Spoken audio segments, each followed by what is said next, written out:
Good afternoon, everybody. Welcome along to round 4 of the Formula One World Championship in 2019. We're back in Baku. It's the Azerbaijan Grand Prix in the 4th running around the streets of the Azerbaijani capital in what is race now 1001.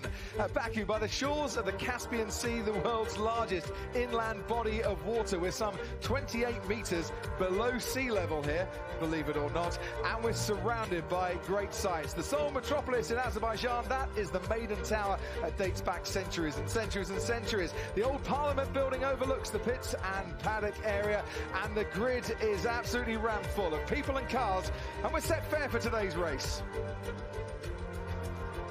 It is the second longest track on the Formula One calendar, 3.7 miles in length. We've got 51 laps to come this afternoon. 12 corners to the left, 8 corners to the right, 2 DRS zones and plenty of opportunity to overtake wherever you look. There's an elevation change as well up past the old castle, but beware down at turn 1. Max Verstappen trying to defend into that corner last year. Daniel Ricciardo, his teammate, crashing into the back of him, and both Red Bulls out of the race. Let's fast forward to turn 3 at the start of last year's race. Esteban Ocon on the outside, Kimi Raikkonen on the inside, and the Force India and the Ferrari coming together. And talking of Ferraris and incidents here, remember this, in 2017, Sebastian Vettel thought he'd been brake tested by Lewis Hamilton, and he rammed into the side of the Mercedes, cost both of them dear that day.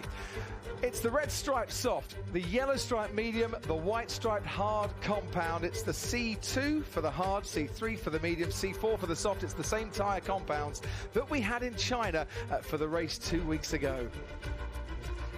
And after qualifying that got interrupted by red flags twice yesterday, Valtteri Bottas took an 8th career pole. Lewis Hamilton, a front row spot for the 3rd year in a row here. Sebastian Vettel starts 3rd. He's been in the top 4 in all 4 races here. Max Verstappen, his best ever start in Baku. Sergio Perez, a double podium sitter, starts 5th. Danny Kvyat starts 6th, where he did in 2016. Lando Norris, career best qualifying for him. Charles Leclerc crashed in Q2, but is promoted up to 8th, ahead of Carlos Sainz in 9th and Daniel Ricciardo, who won from 10th here in 2017. Alex Albon in the Toro Rosso has Kevin Magnussen in the Haas for Company, 11th and 12th on the grid. Lance Stroll missed out on Q2 again, starts 13th alongside Romain Grosjean. And then it's Nico Hülkenberg and George Russell with Williams' best start of the season in 16th. They start that high up because of so many penalties. Giovinazzi, Q3 for the first time, got a 10-place grid penalty. Robert Kubica starts from the pit lane. Pierre Gasly starts from the pit lane. Kimi Raikkonen starts from the pit lane. So only 17 line up on the grid. And this time last year, Mercedes came to Baku having failed to win 3 consecutive races for the first time in this era of the turbo hybrid V6 engines. This year, they've had 3 1-2s in a row, Paul di Resta, and they've locked out the front row as well. Crofty, that's why people keep watching F1. Things can change like the snap of your fingers. Yeah. And clearly, Ferrari haven't had an easy run in the first 3 Grand Prix. They nearly won that one in Bahrain. It slipped out their hands. It looked like they were going to have a perfect weekend with Charles Leclerc getting pole. He topped all the sessions until then, but he's got a job to do. But don't underestimate him starting in 8th position. Like you say, he's got a great top speed advantage on anyone, but he's got a few people to get around. But late safety cars always cause a fuss around here, and that's what I love about this Grand Prix. That's why it's been so good to watch over the past few years. Valtteri Bottas said he picked up a podium here one year, and he was a lap down by the end of the first lap as well. And today he's on pole for the 8th time in his Formula One career, and for the first time ever, he's out-qualified a teammate here in Baku. Now, the performance of the tyres, there isn't a huge amount of difference, say, the teams in their longevity, obviously in degradation of wear there might be as well. So it doesn't surprise me too much, Paul, to see that the majority of the grid have all gone for the red striped soft compound tyre to start. Leclerc has to start on the mediums. That's the tyres he had on when he crashed and still got into Q3. Grosjean's gone for the mediums. Russell's gone for the mediums. His teammate Robert Kubica and Pierre Gasly as well. Remember how Bottas got himself in that position last year? He was able to run a lot longer than Hamilton and Vettel, who were controlling the race and going on to finish a 1-2. Late safety car, got a free pit stop, was in a great position but picked up debris. Charles Leclerc can run much deeper into this safety car window that they've got if this picks up or mid-distance, and then as the track starts to cool down, because we're that late in the day, the temperature really falls away quite sharp, and that's when the soft tyre will come into its own. I think a very tactical move, and it will be a late charge by him, and whether the others can react to that.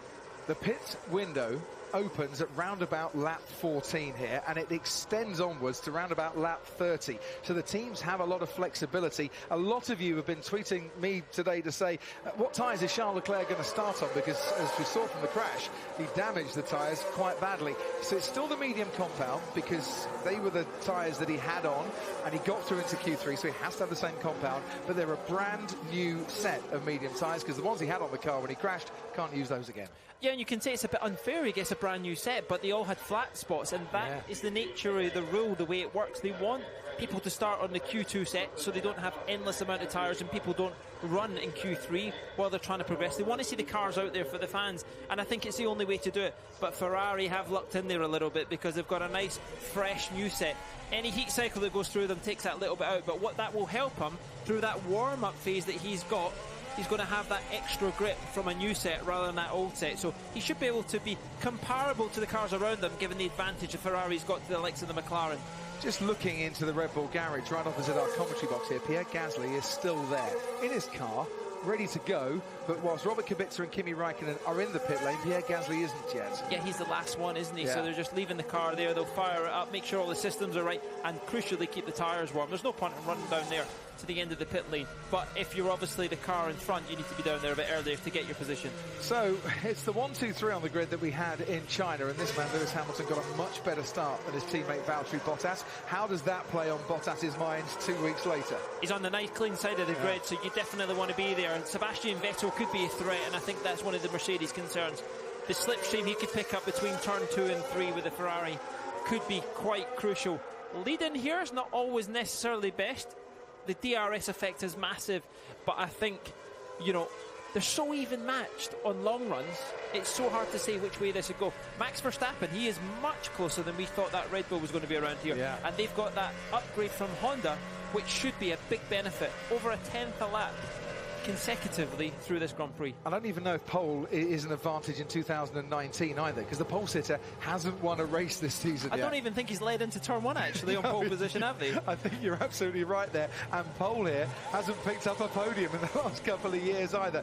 Really, anything could happen in a street race where there's plenty of chance for overtaking, where we see the safety car. 2 of the previous 3 races, the safety car has been out, and for quite a few laps as well. 12 laps in 2017. 13 laps in 2018. Pierre Gasly is still in that Red Bull garage as we watch Christian Horner, and now focus on the pole sitter, Valtteri Bottas. You can see his teammate Lewis Hamilton just to his left-hand side, and now Pierre Gasly can come out into the sunshine. Track temperature 41 degrees, air temperature 20 degrees. It's getting hot on the grid as well. The brakes smoking already. We're time to go racing. And it's lights out, and away we go. Hamilton gets a mega start, and Valtteri Bottas under pressure already, and there's trouble maybe in the back as the two Mercedes go wheel to wheel into turn 1. Bottas just ahead of Hamilton from Sebastian Vettel. Perez challenging Max Verstappen. They managed to get safely at the front through turn 2 as well. Bottas has that lead, but his teammate is harrying all the way down towards turn 3. It's Bottas from Hamilton, Vettel, Perez, Verstappen, and then Lando Norris. Great start from Norris, brilliant start from Hamilton, but Bottas kept him at bay. Oh, that was wheel to wheel. Mercedes will be rubbing their hands together because they're so crucial they could have come together. And what a start by Sergio Perez. He's jumped Max Verstappen. That's going to hamper his progress.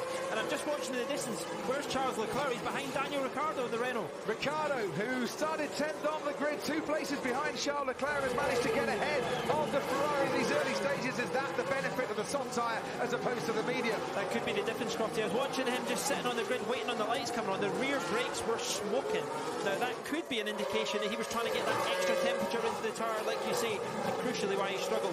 And Lando Norris has lost 12 positions on the opening lap in 2019, has got away well and has gained a place up into 6th ahead of Danny Kvyat in the Toro Rosso, who starts 6th here for the 2nd time in his career. Bottas had a nervy opener, had to fight hard against Lewis Hamilton, but now starts the 24-second full throttle blast towards turn 1 with a sizable lead. And you'd think Hamilton out of the slipstream. Give him his due, Crofty. He's getting his muscles out this year, and he's come a change man. Whether it's qualifying, we're in this race. Even in Bahrain, you know, he's well up for a fight. And that was good wheel-to-wheel racing by the two of them. Hamilton has been the best in the business. recently. But you can see the slipstream, how powerful it is, and both McLarens going to challenge the cars in front. So on board then with Lando Norris. He's looking to have a go at Max Verstappen. Just kept at bay by the Red Bull going into turn 1 behind Carlos Sainz. Was having a little look at Danny Kvyat as well. Leclerc is right up on the tail of Daniel Ricciardo. Kvyat having to work very hard in these opening stages. The man born in Moscow and here in Baku this afternoon, rushing around, shall we say, and the McLaren behind him is gaining, might have a little go into the next turn, just a little bit too far back. Yeah, I think Leclerc's been very calculated as well. He knows the next 2-3 laps his car will become better as they start to struggle on that soft compound, as it degrades a little bit. But the McLaren, how trimmed out their rear wing is, that's going to be difficult for any car to overtake, and equally if it's behind picking up the slipstream. Verstappen catching Perez eventually. Looking at the rear of the field as well, Robert Kubica running last at the moment. Pierre Gasly is ahead of him. George Russell's been overtaken by Kimi Räikkönen, who's now up into 17th place. So the three that started from the pit lane all on the track now and all making progress as well. Kevin Magnussen and Alex Albon quite tight for them in 13th and 12th place respectively. Let's look at the race starts, and you can see how Hamilton gets a brilliant launch, and Ricciardo in the yellow and black Renault as well. Brilliant move. And you can see a lot of cars side by side. I just can't get over how close Hamilton, he was pushing in there, but Bottas knows he's got the clean, nice part of the track to brake on so he can go deep. And there's a good example of the slipstream you can pick up. Add DRS effect in there later on the Grand Prix. You can see the impact it has. And nearly the pole position guy not getting off the line, but look at Bottas, he's not going to give that up. There was inches in it, both side to side, and one ahead of the other. And what hampered Hamilton there, when he's trying to get on the throttle, he's on the dirty bit of the track, and look at the difference that Bottas has got. He could just pull away, and there you go. So Alex Albon down in 12th place on the grid. Let's have a look at his start as well. Leclerc and also Carlos Sainz ahead of him. Did he just get tucked up a little bit? Oh, he hit the curb, didn't he? I think just enough not to get any damage, but you can see how close cars are. Here's a good shot of that. Yeah, hit the wall and the curb. Small strike. Just wanted to take the Emirates branded out. Yeah, maybe he's flying something different today, I don't know. Sebastian Vettel sees the two Mercedes up ahead of him, and he's now thinking self-preservation. 2 seconds off Sebastian Vettel is at the moment on the Mercedes. They're filling the gap. 4.7 seconds already from the lead, the Ferrari down. That surprises me that the Mercedes have managed to pull away quite so much. And here, Charles Leclerc getting ahead of Daniel Ricciardo. This is a charge starting, Crofty, but that's the pace that Mercedes had on this tyre on Friday afternoon when the track was cold as well. Ferrari taking a lot longer to get the temperature, and I think that's why they struggled in qualifying. But look, Charles Leclerc already lining up Sainz in front. Yeah, maybe it's a tyre thing, Paul. I'm not quite sure with Charles Leclerc, certainly, but Sebastian Vettel on the soft compound tyre is starting to struggle a little bit. DRS is now enabled, which will give Charles Leclerc a really good opportunity down the straight to start doing some overtaking. Yeah, but the car in front's going to pick up DRS. I think it's the McLaren on the Toro Rosso, so you're going to get that double effect. Who's going to have the straight line speed? But look how thin the rear wing is in the back of that McLaren, but the Ferrari obviously has been at the top of the charts if it picks up the toe, and the gap that Bottas is pulling out.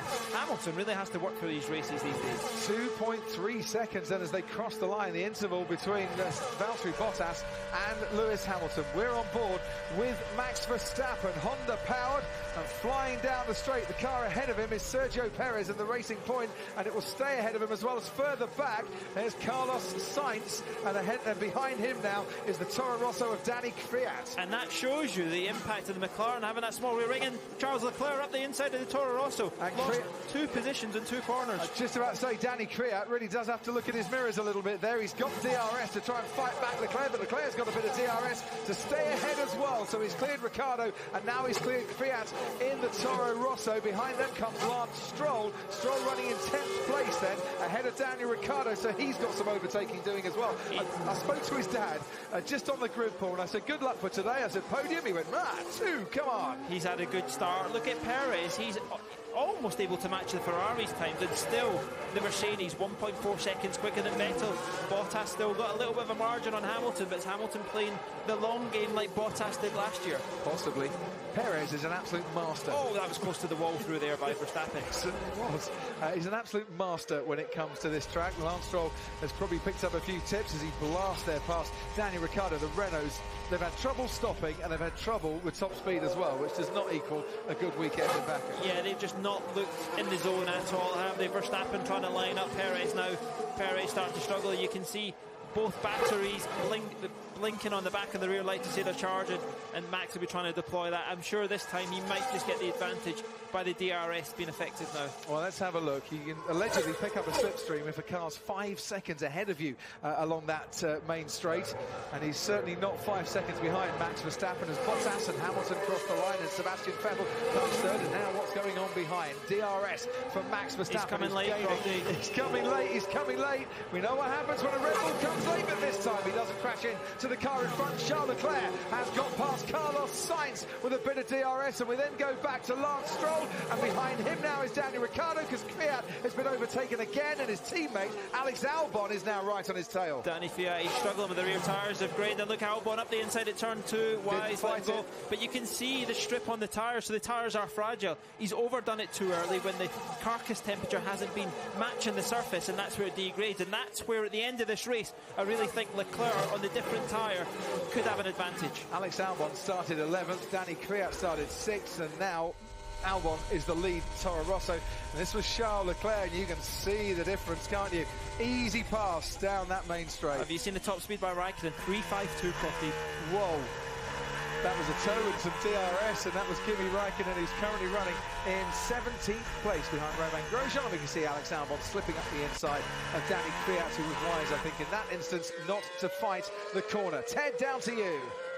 Great battle for P4, for fourth in this race, Crofty, between Sergio Perez in the Racing Point, who's holding onto it brilliantly under the attack from Max Verstappen. I think you're watching it now. We are. But it's irresistible force meets immovable object.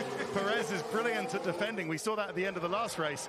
But, well, I have a feeling this one might end a bit messily, knowing the history of these two guys. I hope it won't. Let's see what the Honda can do against the Mercedes on this straight. Yeah, it's been a Mexican standoff so far, but I think the Dutchman is up for this one. This time it's over, Crofty. He's been lining him up. He didn't go too hard at it. Bottas just has a new fastest lap of the Grand Prix. Hamilton 2/10 below. But here's DRS opening now.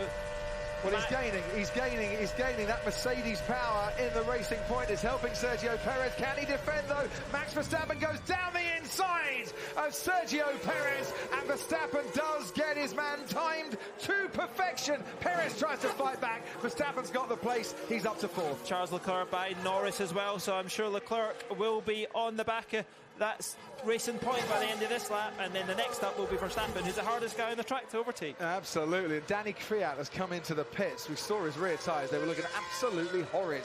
So the first pit stop, and we're on lap 5 of the Grand Prix as we watch Max Verstappen getting his way past Sergio Perez. That was really, really neat. Pulled out right at the last moment, right when he needed to. And this is Charles Leclerc. Look at that Ferrari pull up the back of the McLaren, which is already quite slippy in a straight line. Look, he's got the overtake done. He can go back to the nice clean bit of the track for braking. Just looking to see where Charles Leclerc is on the leaderboard, and he's up in the 6th place already as we see Kevin Magnussen, Nico Hülkenberg, and then Pierre Gasly going through. Under pressure is Antonio Giovinazzi as Romain Grosjean wanted to have a little look there. Just to give you an idea on the pace difference between Leclerc and Vettel. So both Bottas and Hamilton mid 147s. Vettel hasn't got below a 149. Charles Leclerc 147.8. He is on a charge. On the harder compound as well. Meanwhile, Robert Kubica is under investigation for start procedure infringements, and I wonder if they were working on his car in the pit lane maybe a little bit longer than they were allowed to. We'll bring you details of that in a moment.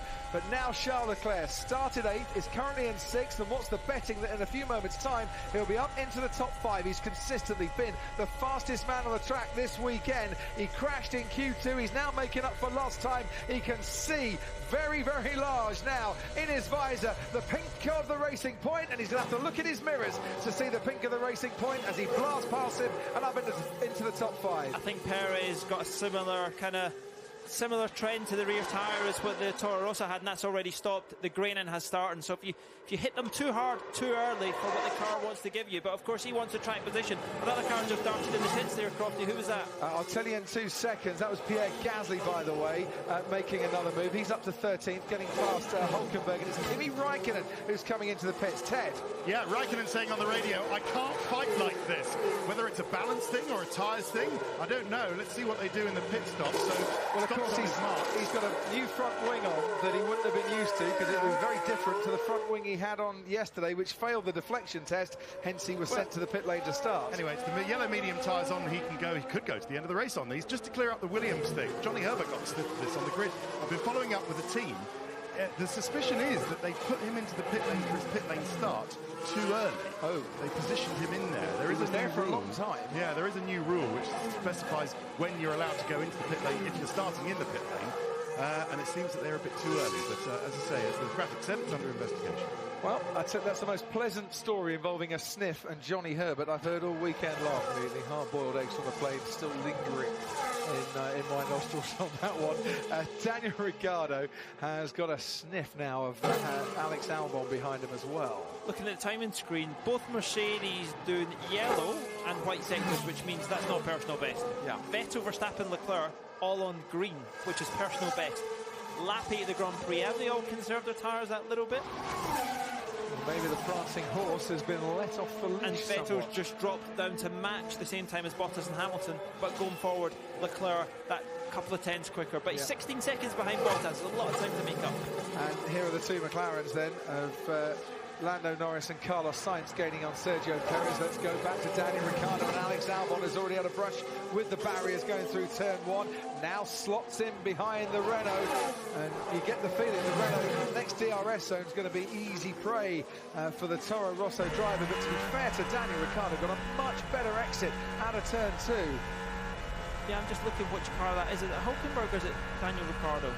So you've got Ricciardo ahead of Alex Albon at the moment. Ricciardo, who had an early move past Charles Leclerc and is now just getting swallowed up by the pack a little bit as Antonio Giovinazzi comes into the pits for his first stop of the race as well. Here comes Leclerc, purple sector 1:30.0, 7 tenths quicker than what Hamilton just did in one sector of 38 seconds there.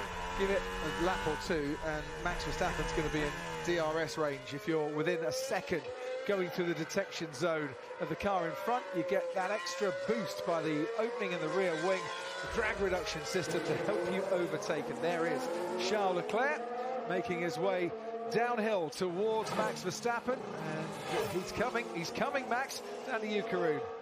Yeah, guys, just watching that pace, as Paul mentioned, last time around, Leclerc, the fastest man on track, half a second quicker than anybody else. He's only 5.5 seconds behind his teammate Sebastian Vettel. And don't forget, he will be on the right tyre for the second half of the race. We saw in qualifying when the track temperature drops, there's a huge difference in performance between the medium and the soft. I wouldn't put it past Leclerc to get a podium ahead of both Vettel and Verstappen today. Well, let's just have a little look, because here comes one McLaren on another. Carlos Sainz on Lando Norris, and Sainz is now the lead McLaren and is up into 7th place. The man who came 5th here last year and rather benefited when others around him were falling off the track.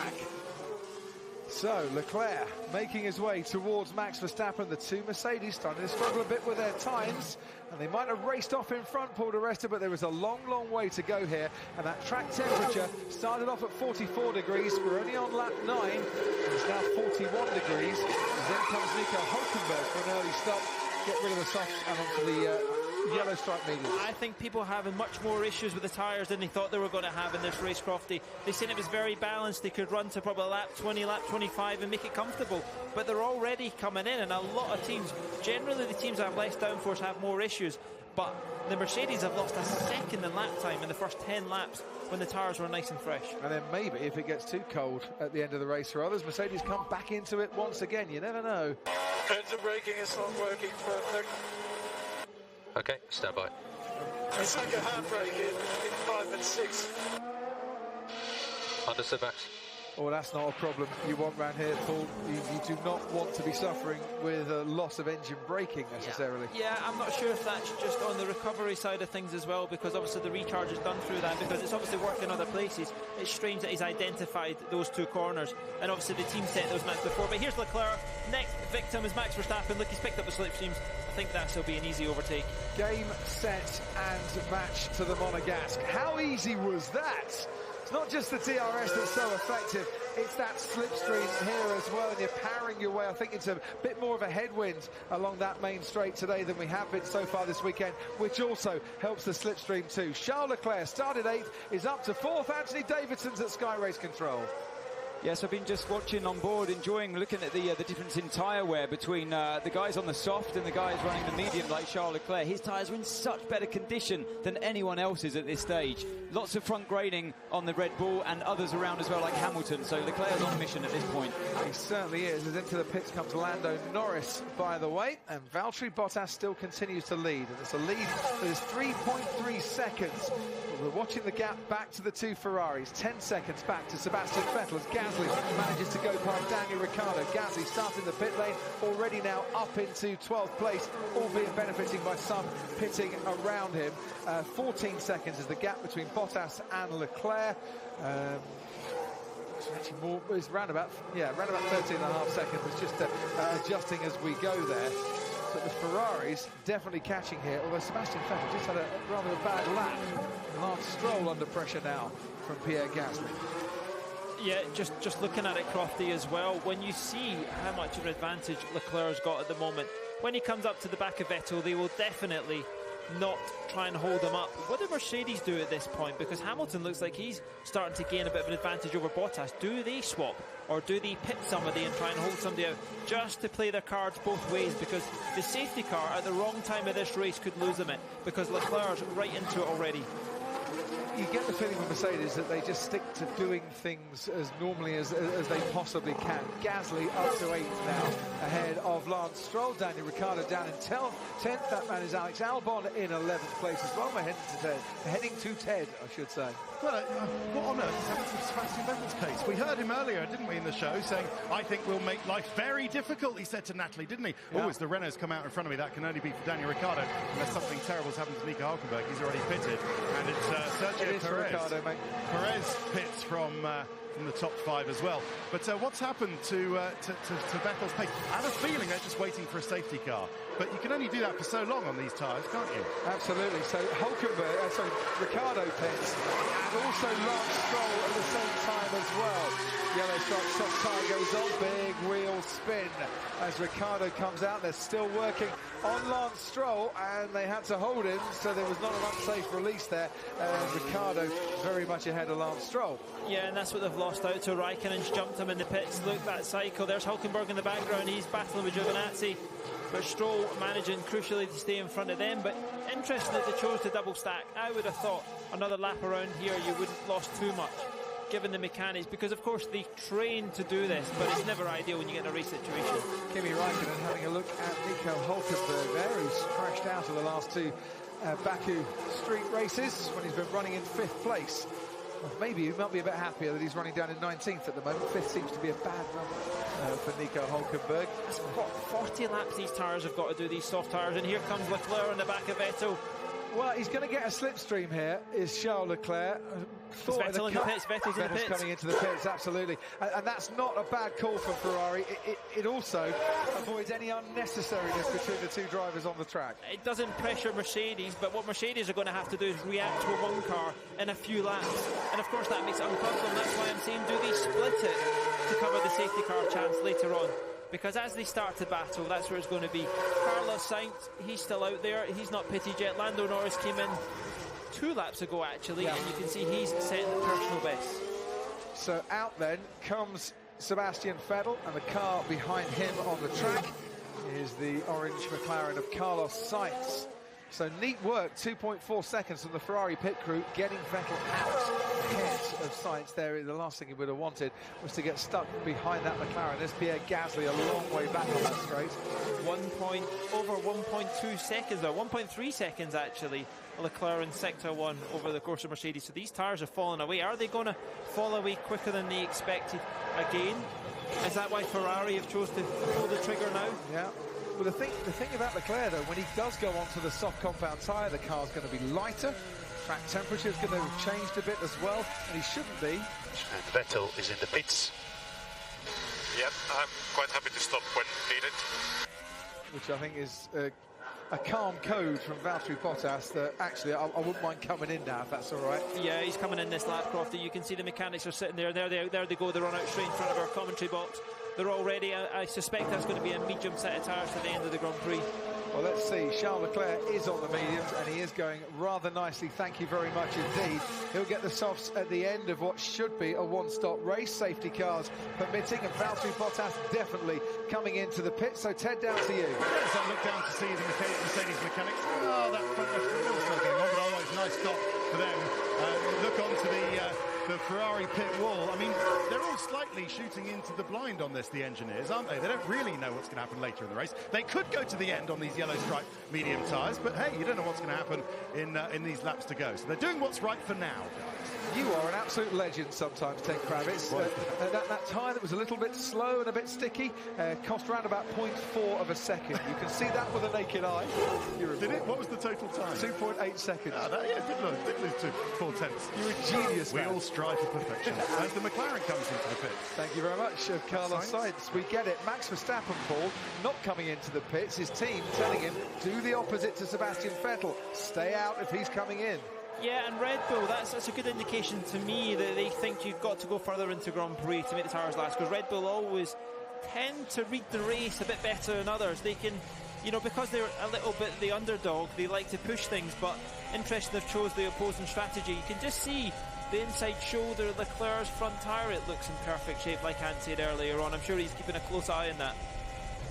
He's in a very, very good position at the moment, albeit he's in second place. Okay, Lewis, so box. And not leading the race, but Mercedes are having to go early with their pit stops. Leclerc can stay out there, and if a safety car comes late, don't forget he can dive in, put on the soft tyres, doesn't have to run the mediums again. So Lewis Hamilton is going to be coming in to the pits. Behind him, Charles Leclerc will take over at the head of this race. Max Verstappen, I would imagine, will stay out as well, and there's a long way back to Valtteri Bottas and to Sebastian Vettel as Leclerc does blast past and now is right at the front as Hamilton stops. And is this going to be a nice perfect pit stop for the Mercedes team? 2.3 seconds. Very good. And this is what Leclerc has to do. He has to push as hard as he can, because what he needs Mercedes to do is be pushing like they don't want to on this tyre to make it last to the end. And of course, when he runs out of tyre, with maybe in 10 laps, 15 laps, he's going to have a nice fresh set of softs that he can put the charge on when they start to struggle. So any damage he can put into that now is the way forward, and maybe that's why they chose to pit Vettel, to put that pressure on them from the front and the back. Well, they've got that pincer movement, the manoeuvre that they necessarily had at various races this season or in the past as well. Two attacking one often works in favour of the guys with a double. And Sebastian Vettel on a brand new set of medium tyres versus Leclerc on a set that's done 15 laps and done all those overtakes is only half a second quicker when they're at their prime. So it shows you the speed that this guy's got around here. It certainly does, and he leads the Grand Prix then from Max Verstappen, Valtteri Bottas and Lewis Hamilton. Sebastian Vettel has the fastest lap at the moment, and he's running in 5th place. Meanwhile, Robert Kubica is going to get a drive-through penalty for being driven to the pit lane early. So they were out in the pit lane, had to start from the pit lane, but before they were allowed to do so. So if life wasn't getting bad enough for Robert Kubica in the Williams, who hasn't pitted yet, is running in 15th. He's got a drive-through penalty to serve before he comes in for his allotted pit stop. Ted, down to you. Yeah, as I said, I've been in contact with Williams' team about this, and it was kind of news to them that this was actually a rule. I mean, I'm sure the team the team manager Otis Redding, his name's Dave Redding, but Otis Redding is the nickname, knew about it. But well, no, I can't assume that, because he wouldn't have allowed the mechanics to put Kubica in the pit lane too early if he had known about it. It's a rule, I think, where Verstappen pits, and on your screen you'll see the graphic there that will update all the time, giving a 36% chance, 1 in 3 chance, shall we say, of Charles Leclerc being able to overtake Lewis Hamilton at this pace when they have their pit stops. The rule is about Kubica is that they wait until the pit lane is closed, everybody else has gone to the grid, and then there is a certain time you need to wait before you put your pit lane starter out. Yes. And Williams went too early. Thanks, Ted. Verstappen pits, comes out on the track, and he's got his teammate Pierre Gasly right behind him, so right ahead of him. So Verstappen in 6th, Gasly in 5th at the moment. Kimi Räikkönen has just managed to overtake George Russell. He moves up into 13th place. Russell hasn't pitted yet. Kubica is coming into the pits now for his drive-through penalty. And you are watching Lewis Hamilton.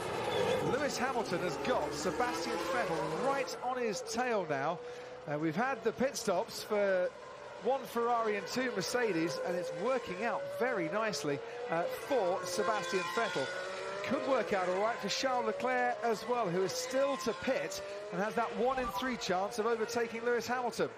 Did you put wing in? Yes, we did. Does he want a little bit more, I wonder? Christian Horner is with us on the Red Bull pit wall this weekend. Christian, thanks for joining us. How's the race panning out for you at the moment? Yeah, obviously that bit of time behind Perez at the beginning gave away a bit of ground, but hopefully on this tyre we might have reasonable pace, and you're seeing how the tyres dropped off at the end of that first stint, so it'll be fascinating to see how this second stint goes. Christian, how much earlier was that on prediction? Because I was getting the indication it was going to be like lap 20 before people were stopping. Well, I don't know where you get your info from, but that was about on target, I think so. Yeah, it was about on target, so it's going to be interesting now to see how Leclerc pans out on that. You know, he's going to go extra long. Probably around lap 34, 35, somewhere like that he's going to go to. Is there a chance this is now becoming then a 2-stop race? Should we not count our chickens on a 1-stop before they hatch? Well, I think there's so much action that can still happen around this circuit that, yeah, anything can come into play here. So, yeah, some may try and do 1, some may try and do 2. So let's see how it pans out. And those little concerns that Max had on the brakes, is that all sorted, or was it just something he could change on the steering wheel with all the sensors? Yeah, of course, when the car's full of fuel, it behaves a little bit differently. So we're able to tune the car a little bit. He's a lot happier with it now. So he just needs to settle into a rhythm now as the fuel burns off. Thanks ever so much, Christian. We'll be back with you in a little while. We're on board now with the man who started Leclerc in still pole. has the safety car gap, so we want to pull him in. So low 47s. Valtteri Bottas, and Valtteri Bottas at the moment about 13.5 seconds at the end of the last lap, just under 13 seconds now behind Leclerc. And that's the gap that cost them the Grand Prix, obviously, last year at the start in Melbourne. And that's equally what Valtteri was able to do last year. But this is the bit where I'm saying where Leclerc can damage their tyres. Whereas he can just keep pushing and then come in like he was. I'm surprised that Christian said lap 20, because every indication I was getting was saying a bit later, just to make it comfortable. But they keep pushing on. Those tyres look perfect. The medium obviously is the right tyre, the way the temperatures are working. The thing is, Leclerc pits now. He comes out behind Sebastian Vettel by about 2 seconds, shall we say. And given where he started, that wouldn't be a bad thing, given that he then should be on the faster tyres at the end. But they're going to keep him out, Paul, because if there is a safety car, as happened with Valtteri Bottas last year, he's in a prime position to get in pit and still stay out in the lead. Yeah, and of course, at the end of the Grand Prix, it could be 2-3 seconds a lap quicker, that tyre that he's going to fit. There's a long way to go here. We're only on lap 17 of 51. The two Red Bulls are very close to each other, as we've seen in the past here, but I would imagine that Pierre Gasly is not going to defend quite as robustly as Daniel Ricciardo did against Max Verstappen, and there you have it. A little swap-a-roo there. Gasly's on a complete contra strategy to Max Verstappen, and he hasn't pitted yet. Yeah, and the right thing to do, I'm sure the favour would have been paid the other way had it been the other way around. I'm just watching. Sainz lost out to Norris. Obviously Norris stopping those 2 laps earlier.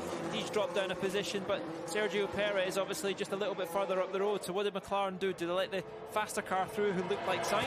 Yeah. Or did they keep Norris where he is? That's their race. If they can get P6 and P7, I think McLaren would certainly be going away here in high spirits, and I think credit to them, because it showed that China definitely was a low point. And here's one of the cars over. I think this is Sainz, isn't it? Yeah. This is Sainz on the hat of Romain Grosjean. We saw Norris the previous lap getting past him while we were talking to Christian Horner, and this is how you see the slipstream and a bit of DRS giving Carlos Sainz all the boost that he needed, and Lando Norris very much closing in on Sergio Perez ahead of him. Lewis Hamilton has the fastest lap at the moment. You can see George Russell in the back there under pressure from Antonio Giovinazzi, and this is Nico Hülkenberg in the Renault, currently running in about 16th place. Car number 27. Started 15th, now 16th, and just having a race of attrition. Hang on in there for as long as you can if you're Nico Hülkenberg, and then do your damnedest if opportunity arrives. And you can see at the top of the screen Bottas at 1:46.0. That's a second and a half quicker than what Leclerc's doing at the moment. So he is putting extra stress. I mean, I think Mercedes said as long as he did a low 1:47, that was enough to keep in the safety car window, but they're feeling the need in the hot seat that they want to be going a bit harder, and that's maybe something Ferrari are happy about. I think looking at that at the moment, Anthony Davidson, the Sky Race Control, as we just see down the main straight here, Danny Kvyat in the Toro Rosso getting past Romain Grosjean. And down to you. Yeah, so just listening into the radio there, they were actually telling Bottas, great lap time, but just slow it down a little bit. Remember, you've got to take these tyres a long, long way into this race, maybe right to the end, and you're doing more than enough at this stage to catch Leclerc. Can I just do a collective groan on behalf of our worldwide audience here? Yeah, sorry. When you hear drivers being told to slow down. Keep going, Valtteri. Faster, man. And that will be lighting up Ferrari's ears as well, because they know there is something there. But listen, Leclerc will keep pushing. He's been hovering around the 1:47.4s for the last couple of laps. He's just done his personal best in Sector 2 as well. As he closes off the lap, we'll see what this one is. Maybe they've asked him to up it a little bit, give him a little bit more engine mode, because this is the part of the Grand Prix that will make the difference. You see his pit board out there on the left-hand side, and a 1:47.1 is personal best so far. Charles Leclerc out in front, as we have seen so far in his Ferrari career. Didn't work out, sadly, for him in Bahrain. Will he? Will he, at the end of this race, be in with a chance of becoming the 108th different winner in the history of the Formula One World Championship? Ahead of him, Lewis Hamilton, Valtteri Bottas and Sebastian Vettel in the win charts, but they're all behind him on the track at the moment, as is Max Verstappen, the top five, separated by about 27 seconds. I'm just listening to what Ant's saying. They're telling Bottas to calm it down a little, but you've got Hamilton behind him, who's just went 8/10s quicker, pushing on to the fastest lap of the Grand Prix, and he'll be sitting there going to his engineer, why are you telling me to slow down when the guy's closing the gap up? I'm racing him for the World Championship as well. Well, and why are they doing that then? They should both be going fast, for heaven's sake. Exactly. Well, like Paul said, they want to get the fastest lap, get a point from it, and they're close in the championship with each other. But at the same time, you've got to make these tyres last right through to the end, and you need as much gauge on these medium tyres as you can, because that gives you the temperature when it gets much colder at the end. Leclerc, meanwhile, is hanging on to these tyres as long as he can before those temperatures drop. Right, and the temperature at the moment, by the way, 39 degrees on the track. That's a change of, what, 5 degrees? Sounds nothing, gents, but it's actually quite a lot, isn't it? I can't tell you how much that gauge makes a difference, like Ant's talking about, and it's all about the gauge when you're behind the safety car. That's where the energy comes in. Bottas team radio. You keep reeling Leclerc in. So that's saying to me, push a bit harder again. Yeah. Forget the calmness, Valtteri. Now, just get a move on, please. Ants at race control. They clearly want him to catch, obviously, but don't burn your tyres out. So it's a bit of a double-edged sword, isn't it, really? But what they haven't got is they've got Vettel setting purple sectors behind him and Verstappen setting purple sectors, so they're pushing them from behind. And there Hamilton, another fastest lap of the Grand Prix, a 1:45.6 versus Bottas 1:46.4. Lewis Hamilton, who started this race as the championship leader for the first time this season, 6 points his advantage in that championship over Valtteri Bottas. Max Verstappen, third of the championship. We're on board with Daniel Ricciardo. Kimi Räikkönen was the car ahead of him. Well, he's now behind him. He's still got it, hasn't he? Still got a good left foot for overtaking. Nicely done, no lock-up. I don't think the Renault allows him to brake quite as late as the Red Bull did, but they'll still find some control from somewhere. And Charles Leclerc then coming up to the part of the track that proved his undoing yesterday, but takes it lot more steadily during the race and a lot more comfortably during the race. Turn 8 where he crashed in qualifying. It'll be interesting if Ants listen to the Ferrari team radio, what they're saying. Are they giving Vettel the message to push on? What are they saying to Charles? Are they happy enough with that pace? I'm sure he'll be listening to see exactly where it is, because this is the mind games they all play. They can all hear this, the teams. When you get it, sometimes it's a little bit delayed, so it doesn't give us a true picture. We are on lap 20 of 51 here in Azerbaijan on the streets of Baku. Incredibly, we've still got 20 cars running as well. Given what has happened in practice, given what has happened in qualifying as well, as Pat Simmons, now with Liberty and with the F1 commercial team, said to me, do you like our new qualifying? 5 parts of qualifying and less running on a Friday for this one, as we see some replays there of overtaking. But all the carnage we've had, Paul, we've still got 20 cars on the track at the moment, and a really intriguing strategic race unfolding in front of our eyes. And incredibly close. At one point, after Sainz, the Toro Rosso down to the back of Giovinazzi, all in the Old Town, all very close together. And that's where, when they start to come across them, is that when Ferrari are going to have to pull them in? That's going to compromise them. But equally, then what Charles will have, when he's putting that pressure on, the other cars will be in there, so he'll be making great grounds up on the better tyres. Well, the other thing as well, that the more cars you get concertinaing together and scrapping for position, the more chances Max Verstappen gets a new fastest lap. You get of an overtake move that might lead to an accident as well, and then, you know, concentration lapses under the intense pressure of running with a lot of cars. So all this, the teams will have planned for, prepared for. Yeah, the purple lap has shifted a bit. It's a couple of tenths faster than you've managed, but Hamilton is in a tow. That's where we're down. All these things they have prepared for, but they'll be keeping in the back of their mind as well. Ted, I think down to you. As Vettel drops further behind Lewis Hamilton. Ferrari are going to need little present in this race, I think, if they're going to win. The gap has grown to 4 seconds, and Sebastian's still slower than Lewis Hamilton. But interesting fight between the two McLarens. Sainz tends to be a little bit quicker. He was quicker than Lando Norris ahead of him last time around. But they're both chasing Sergio Perez in front of them for P7. Yes, Sergio Perez 7th, ahead of Norris and Sainz. Danny Kvyat, the man with a final points position at the moment. And he's, what, 2.5 seconds clear of Romain Grosjean in that very tight midfield battle that Paul was talking about. Out in front, Charles Leclerc, 7.3 seconds ahead of Valtteri Bottas. A little gap now, under 2 seconds between Bottas and Hamilton. Sebastian Vettel just set a personal best, but still dropped a little bit further behind Lewis Hamilton. And Paul, let's have a look at Charles Leclerc's tyres here in the shade and the shadows of the Old Town. They look fine, Crotty. They've just not got the peak grip that the others have got behind. Verstappen's just set another fastest lap of the Grand Prix, a 45.5. But if you, the Valtteri Bottas Lewis Hamilton gap, 3.8, 3 seconds, 2.3, 2.1, 1.9. It's not an ideal situation for Mercedes, what's going on here. No. Well, they let them race, surely. I hope they let them race, but of course Bottas has got to think in front and behind, and he knows Hamilton's not going to give him any breath of air. Right. If he can take it away from him. Kevin Magnussen's got to think about behind at the moment, because Daniel Ricciardo's coming, and Magnussen, well, I think he knows he's not going to be able to defend that very easily at all, and does not make it hard for Daniel Ricciardo, who has pace and DRS advantage as well. Daniel Ricciardo moves up into 12th place ahead of Kevin Magnussen. Lance Stroll, the car just behind those two. And Davidson, Sky Race Control. I'm not quite sure who you're riding on board with. About 4 cars at once, I think.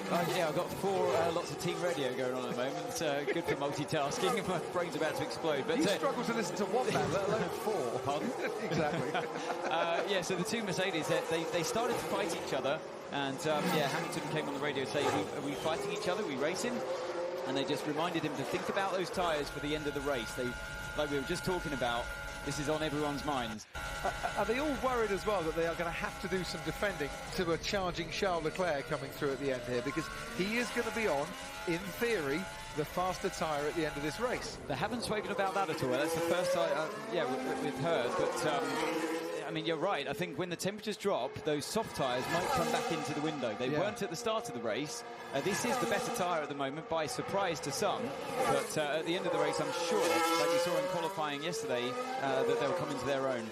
Ferrari took this gamble, Paul, yesterday morning by running 2 sets of soft tyres in FP3. They committed to Charles Leclerc and Sebastian Vettel having a go on the medium tyres to get through into Q3, to start the race on those medium tyres. It's the strategy that they earmarked from the start would be the one that they prefer during the race.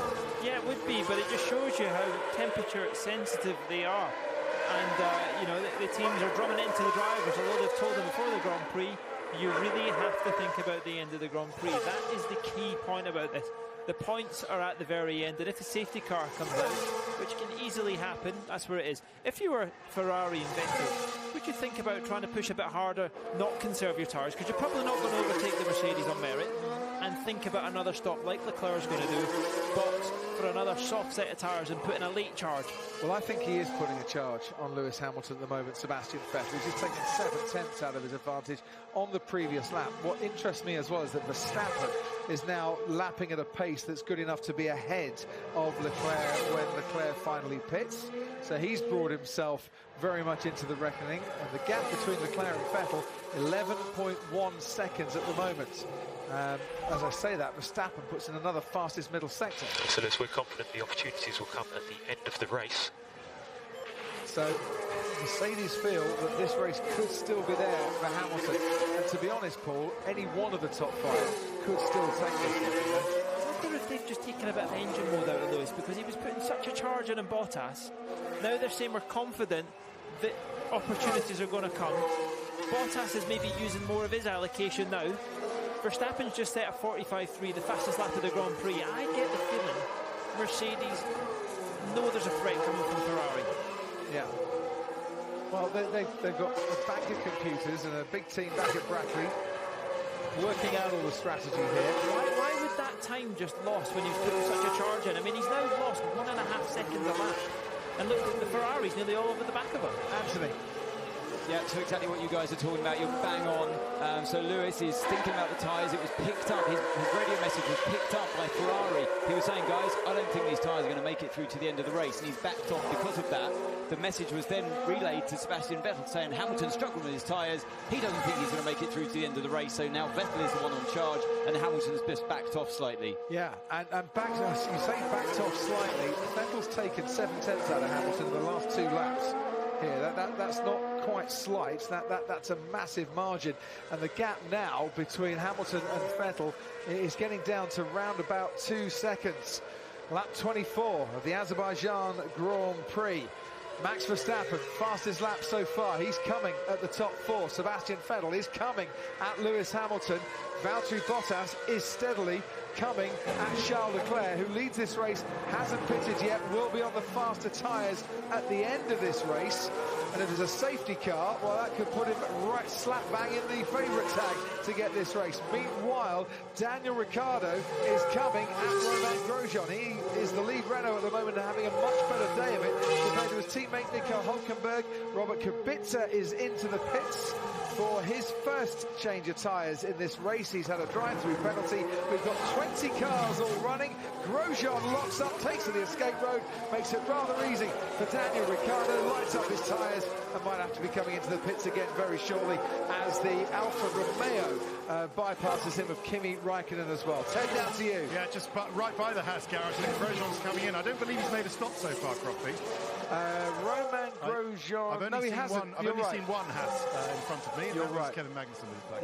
You are correct. So I think he might have come in this lap. But yeah, that had been coming because Ricciardo was on so much pressure tyres, but he did rather give it away, Grosjean. Maybe it was Ericsson. Inside joke. Maybe. Alfa Romeo's picked up some, so. Right, so we've got car number 27, Nico Hülkenberg. Car number 99, Antonio Giovinazzi. Hülkenberg, his 160th Grand Prix, equaling Johnny Herbert's starts in Formula 1. Manages to stay ahead and right behind them. Romain Grosjean is not coming in yet. Alex Albon has been in and has lost a fair amount of pace since his pit stop. And out in front, what's that gap between Sebastian Vettel and Lewis Hamilton? Down to 2.1 seconds at the end of the lap. Grosjean locking up, but if he hasn't been into the pits yet, Paul, not a huge surprise. Yeah, just struggling. Look, you could see Ricciardo putting him under a bit of pressure. Outside front, that's the unloaded tyre into there. The way the cambers work in there, but a nice spin turning on he goes. Charles Leclerc, his quickest lap of the Grand Prix, a 46.8. Bottas still quicker, he's closed the gap to 3.1. I'm not sure Leclerc would have enough when you look at it now. It's just whether it's going to gain that advantage at the end. But Max Verstappen equally, he's still well in the 1:45s. Yeah, 1:45.8 for Max Verstappen. His teammate Pierre Gasly hasn't pitted yet either, and actually lapped 3 seconds faster than Leclerc. How far is Leclerc ahead? He's now within our pit stop window again. Yeah, he certainly is. 3/10 of a second, I should say. So Leclerc found a bit of pace. Gasly found a bit of pace on Leclerc, who's now just starting to come up very close to his second back marker. That was with George Russell in the Williams. There's the gap. Leclerc to Verstappen, 17 seconds or so. Pit stop window, the pit stop loss, around about 20 seconds. Yeah, he's right in there, isn't he? And that's why GP is giving the information. He needs to keep pushing. I don't think Leclerc will struggle to get by the Red Bull when he comes out in those nice fresh tyres. Not initially when he's going to come out. The impact will be later on, 10 laps into the stint, whether he can make the difference on the likes of the Mercedes. What we've been talking about for quite a long time. Verstappen just went purple in the speed trap, so they're obviously giving him a little bit more engine mode at the moment. GP, that's not his doctor, that's his race engineer. Yeah, Gianpiero Lambatti. Although I'm sure occasionally he'll give him a tissue if he's got a snivel or something, you know. But it was Paul's race engineer once upon a time as well. Looking further down the field, Antonio Giovinazzi now ahead of Nico Hülkenberg in 15th place in the Alfa Romeo. We can see his teammate Kimi Räikkönen, who's right on the back of Kevin Magnussen, as once again the Haas struggling a bit for pace in the race. Was a bit unlucky in qualifying yesterday. Missed out once again. Couldn't. I think he got held up by yellow flags and red flags on his fastest lap. He's been harried by Kimi Räikkönen through that Old Town section. Where at turn 8, they reckon you can get 3 cars side by side by side, but I would like to see 3 cars going into that Karun Chandok. No, indeed. It's a bit tight there, Crofty, isn't it? I think the 2 guys on the medium tyre, Leclerc and Gasly, are coming up to their pit stop. We're seeing more and more green sectors. They're starting to use up the tyres a bit more. I think we're only a couple of laps away from them making that switch onto the soft tyre. I tell you what, though, I've just stepped into the paddock. The temperature's definitely falling, despite the sunshine, so the track temp's still up. But the wind is up, and I think that temperature's starting to come towards the soft. So watch out for the end of the Grand Prix. Well, temperature, I'm keeping an eye on it at the moment, is now 38 degrees track temperature as we watch Kimi Räikkönen with DRS get past Kevin Magnussen. Still a lot of dust around on this track as well. The sun is getting lower, about 2.5 hours from sunset here in Baku, but it starts to sink behind some of the taller buildings, Paul. It gets very cold, the track temperature on parts of this track. Yeah, nothing's going to stop that Alfa Romeo this weekend. I nearly said it, Crofty, I nearly said Sauber. We're still getting used to it. We're still getting used to it. The Honda upgrade looking well on the Toro Rosso, isn't it? Albon's just went purple in the last sector. There you go.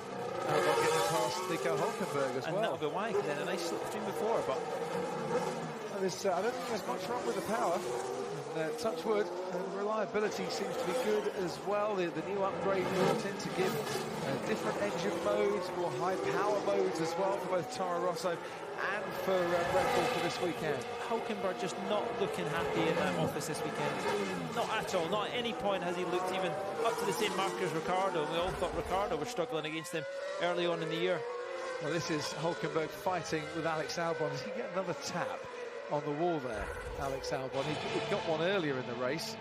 He might just have had another one at right rear tyre, taking a bit of a pounding.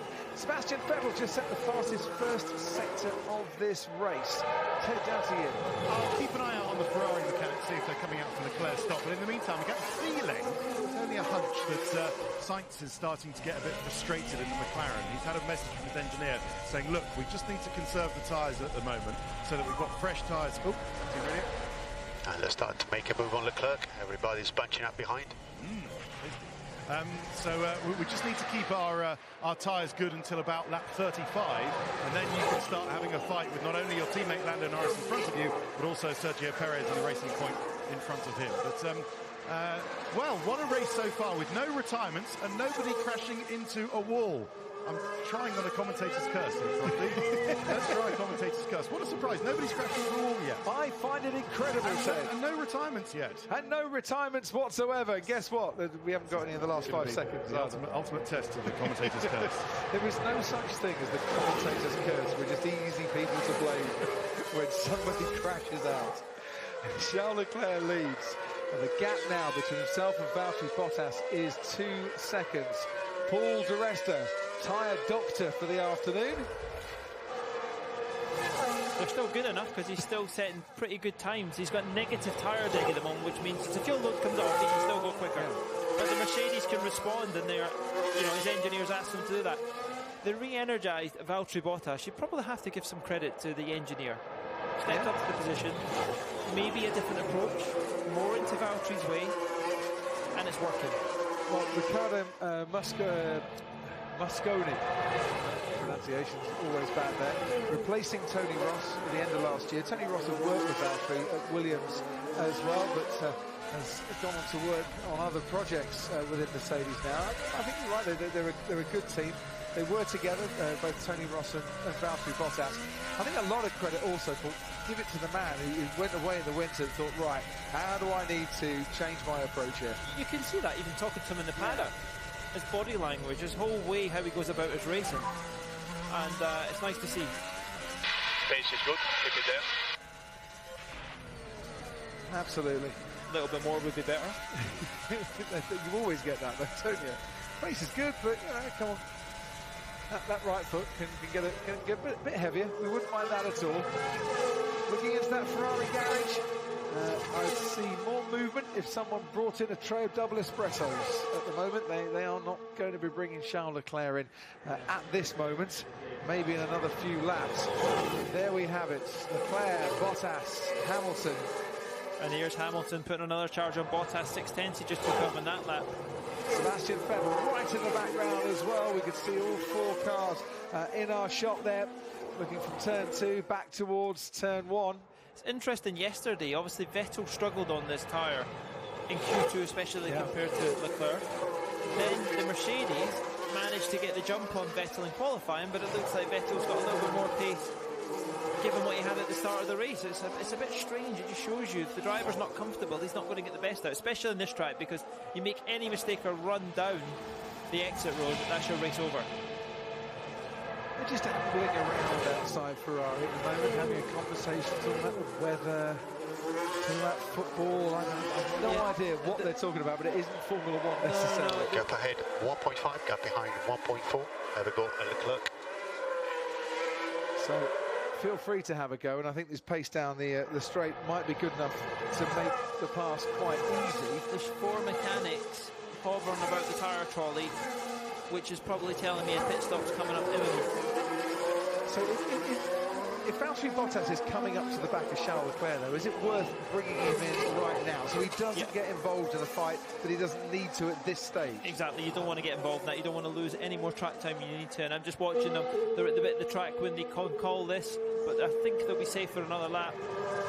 Well, Bottas is closing up. Hamilton right behind Bottas as well. He took 6/10 out of Valtteri Bottas' advantage on the previous lap. He's tantalisingly close in DRS range, but maybe not close enough, Lewis Hamilton. There's the 1, 2, 3 flash past our commentary box and complete another lap here. 20 laps to go. For the Azerbaijan Grand Prix, Charles Leclerc hasn't pitted yet. Has been running those medium compound tyres right from the start. Has an advantage now, but is under 1 second as Bottas comes back at him with DRS. And Hamilton's got DRS and Bottas now, so he's in that range. And that then is going to cause a bit of a fight at Mercedes. Lewis might take your DRS. So Bottas closes up on Leclerc, Hamilton closes up on Bottas. Leclerc has got to pit, the 2 Mercedes have pitted, they can have a little scrap out on the track. And I'm sure Mercedes will allow them to have a scrap, because what are they going to do? They can't say team orders, we're going to stay behind Valtteri. Not at this stage of the season. No, but Lewis won't miss any chance if he gets in. I think Leclerc's going to have to pit this lap. Ferrari are quick on the straight, but you can see Bottas is pulling up to the back. But Lewis, did he save a little bit of engine mode, like Ant was talking about as well? Is that just going to give him the advantage? Riding on board then with Lewis Hamilton.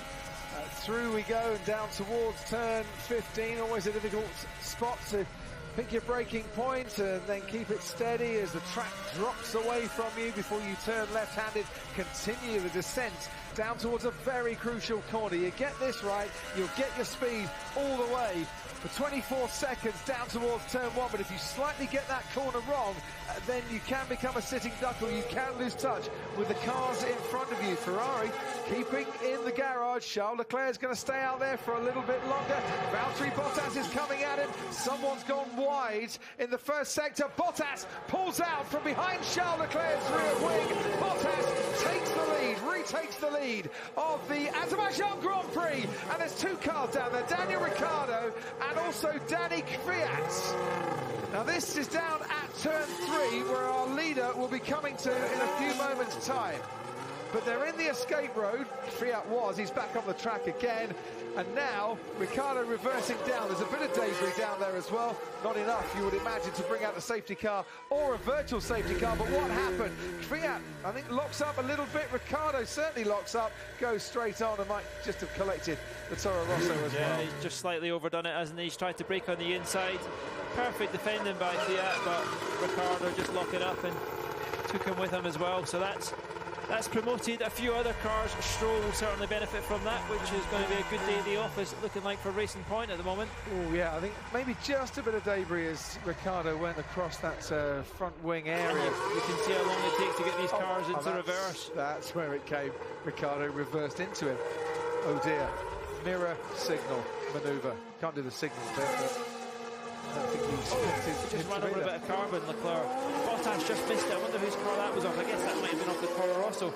Yeah, from the floor damage earlier. But that would, if I was Ferrari, given what happened last year to Bottas, I'd pull him in. But Ferrari not reacting yet. It looks like Hamilton's going to be the next person through. And there's Vettel. He's still in the same frame as well.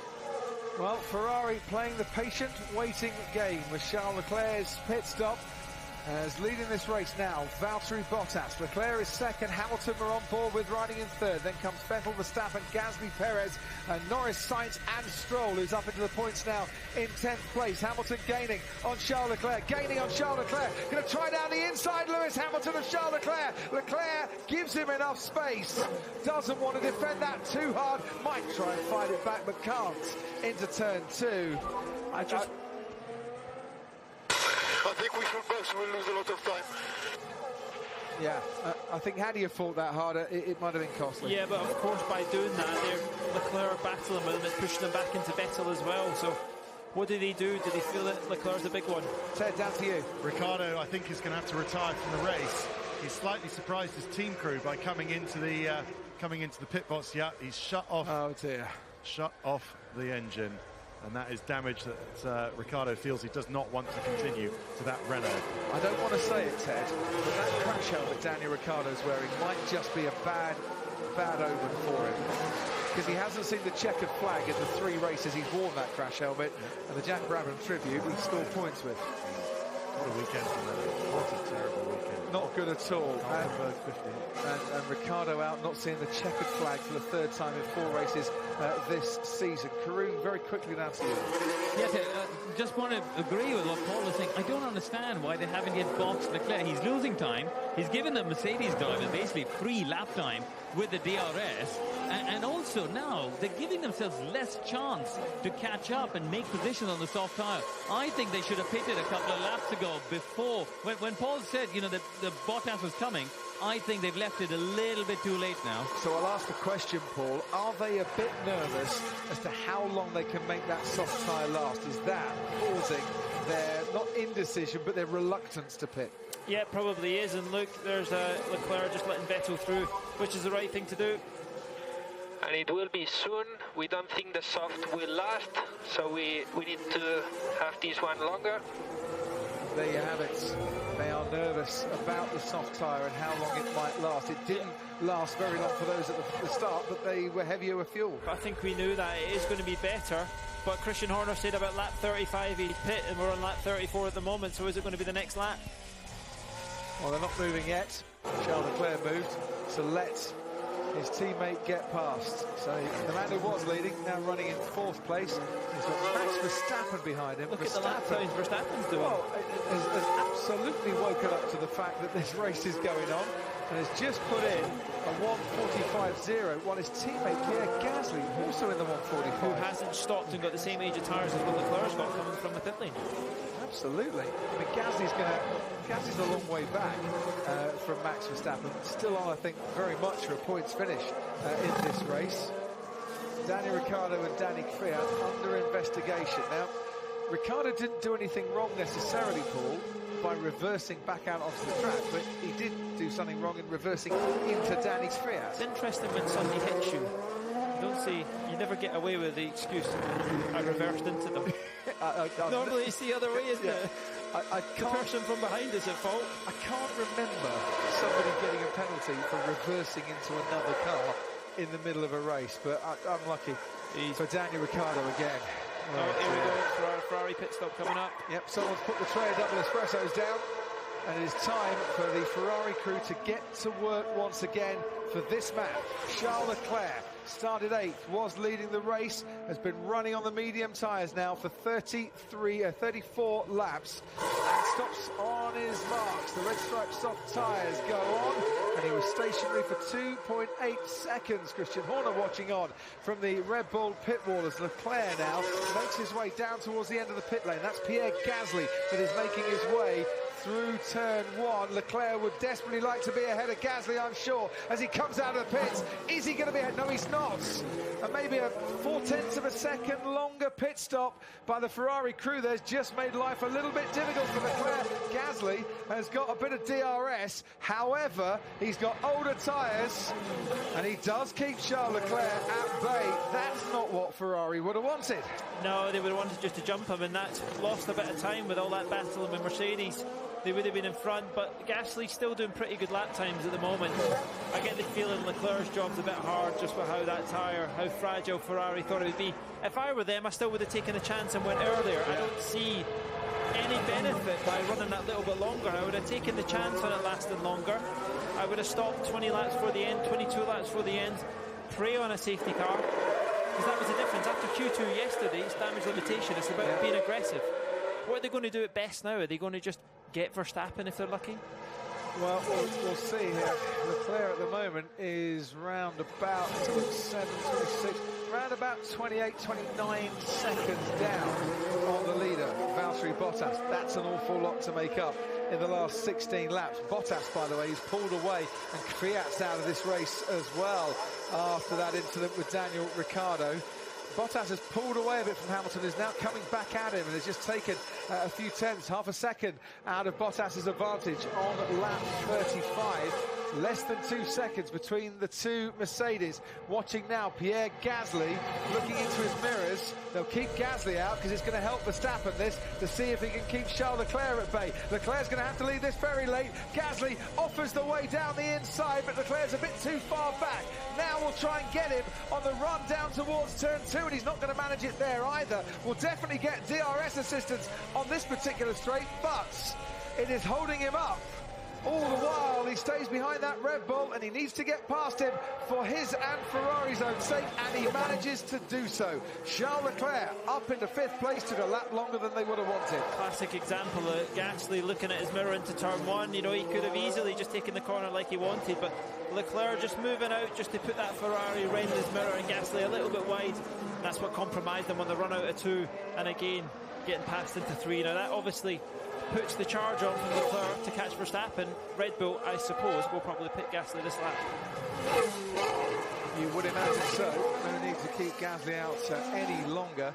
Well, let's turn our attention, Paul, to the fight out in front between Valtteri Bottas and Lewis Hamilton. Mercedes, who have had 3 1-2 finishes so far this season, and lead and have 2nd place in this race as well. Top 4 within 8 seconds as well, Crofty. Vettel is lapping round about the same pace as Lewis Hamilton. The gap down to 1.5 seconds. Vettel just put in his fastest lap of this race, and he's 2 seconds down on Lewis Hamilton. Max Verstappen was 4 tenths faster on that lap than the man in front of him, Sebastian Vettel. They were all closing up. What was it they said? Opportunities, Lewis, will come at the end of this race. Make that 7.5 seconds to lead Verstappen. And he stopped the last out of all the guys in front as well, so Crucially, Red Bull not getting carried away with that Ferrari pit stop. Oh, there's some balloons on the track on the left-hand side. It's someone's birthday Bring party. a safety car out. Bring a safety car out now. A balloon causing a safety car. That definitely hasn't happened in any of the 250 races I've commentated on. A bit further down the field, Lando Norris and Carlos Sainz are getting close as well. That scrap for 7th place is going to carry on to the end of this race. Ted Kravitz to you. Yeah, so Nico Hülkenberg's made a second stop. Roman Grosjean's had a stop as well. But so Charles Leclerc has got, what has he got? 20 seconds to make up and 14 laps to do it in. If he's going to get, oh, that is damage, isn't it? Oh, yes. And it was confirmed as a lack of rear downforce with Daniel Ricciardo. Damage to the rear as to why Ricciardo had to pit. So just looking at that replay again, ouch. Yes. Only a small knock. Yeah, but it did quite a bit of damage. Danny Kvyat didn't really do anything wrong there, and that's the bit of debris that fell off, and who went over it? That was a bit Charles Leclerc we were talking about. Yeah, but Leclerc not going fast enough as so far to close that 20-second gap to Verstappen with the small amount of laps left. I think 14 laps. I think that last lap obviously was stuck behind Pierre Gasly a little bit, and that hampered his progress somewhat. We could see Sergio Perez has Lando Norris right behind him and in DRS range, and Lando Norris's pace is carrying Carlos Sainz through as well, and that's going to get a little bit tasty between now and the end of the race. Lance Stroll in 10th place with Kimi Raikkonen closing on him, but 6.5 seconds back. Kimi Raikkonen in the Alfa Romeo. They've been lapped all the way. Hülkenberg, Grosjean and Russell and Kubica have all been lapped, and we've lost Fiat and Ricciardo from this race, and I'd rather get the feeling that was Ricciardo's fault all in. He locked up Paul, Fiat couldn't go anywhere, and then through no fault of his own, Fiat got hit. Yeah, he's missed the brakes. I'm not sure where they look at that, to be honest with you. This probably something very new to how you dish out a penalty for that. It was unintentional, but I guess what they'll look at is he blocked the track for Daniel to be turning left. On board with Lando Norris, the car ahead of us at the moment is Sergio Perez in the racing point. Look how Lando Norris has picked up a slipstream behind the Mexican. And he'll get another decent slipstream down this straight as well, and we'll be looking for some DRS assistance in a few moments' time as well. Nicely balanced, that McLaren, when you watch the onboard as well, isn't he? It certainly is. You can see the DRS, the advantage has got not enough yet, and there's the balloons in question. Do you think that was a Renault party? And that's why they've released the balloons, because they've suddenly realised they haven't got a thing to celebrate. It's really not been a good weekend at all. It's not been a good weekend for that team at all. It's not good to see. Now, after 20 laps, Max Verstappen was 10 seconds behind Sebastian Vettel, Paul, and he's now, 3.3 seconds. Red Bull hanging on to their tyres, giving it better use later on in the race. Yeah, and Gasly's the same, though. Look how long his tyres are lasted. And I think what they're preying on is a safety car, because they would obviously pit team radio. Leclerc last lap was a 45.5. He's going to have some low deck to go purple. I'll tell you what, though, Verstappen is getting what he wants at the moment. The last 7 or 8 laps of this race, Verstappen, Vettel, Hamilton, Bottas could all be scrapping for a win here.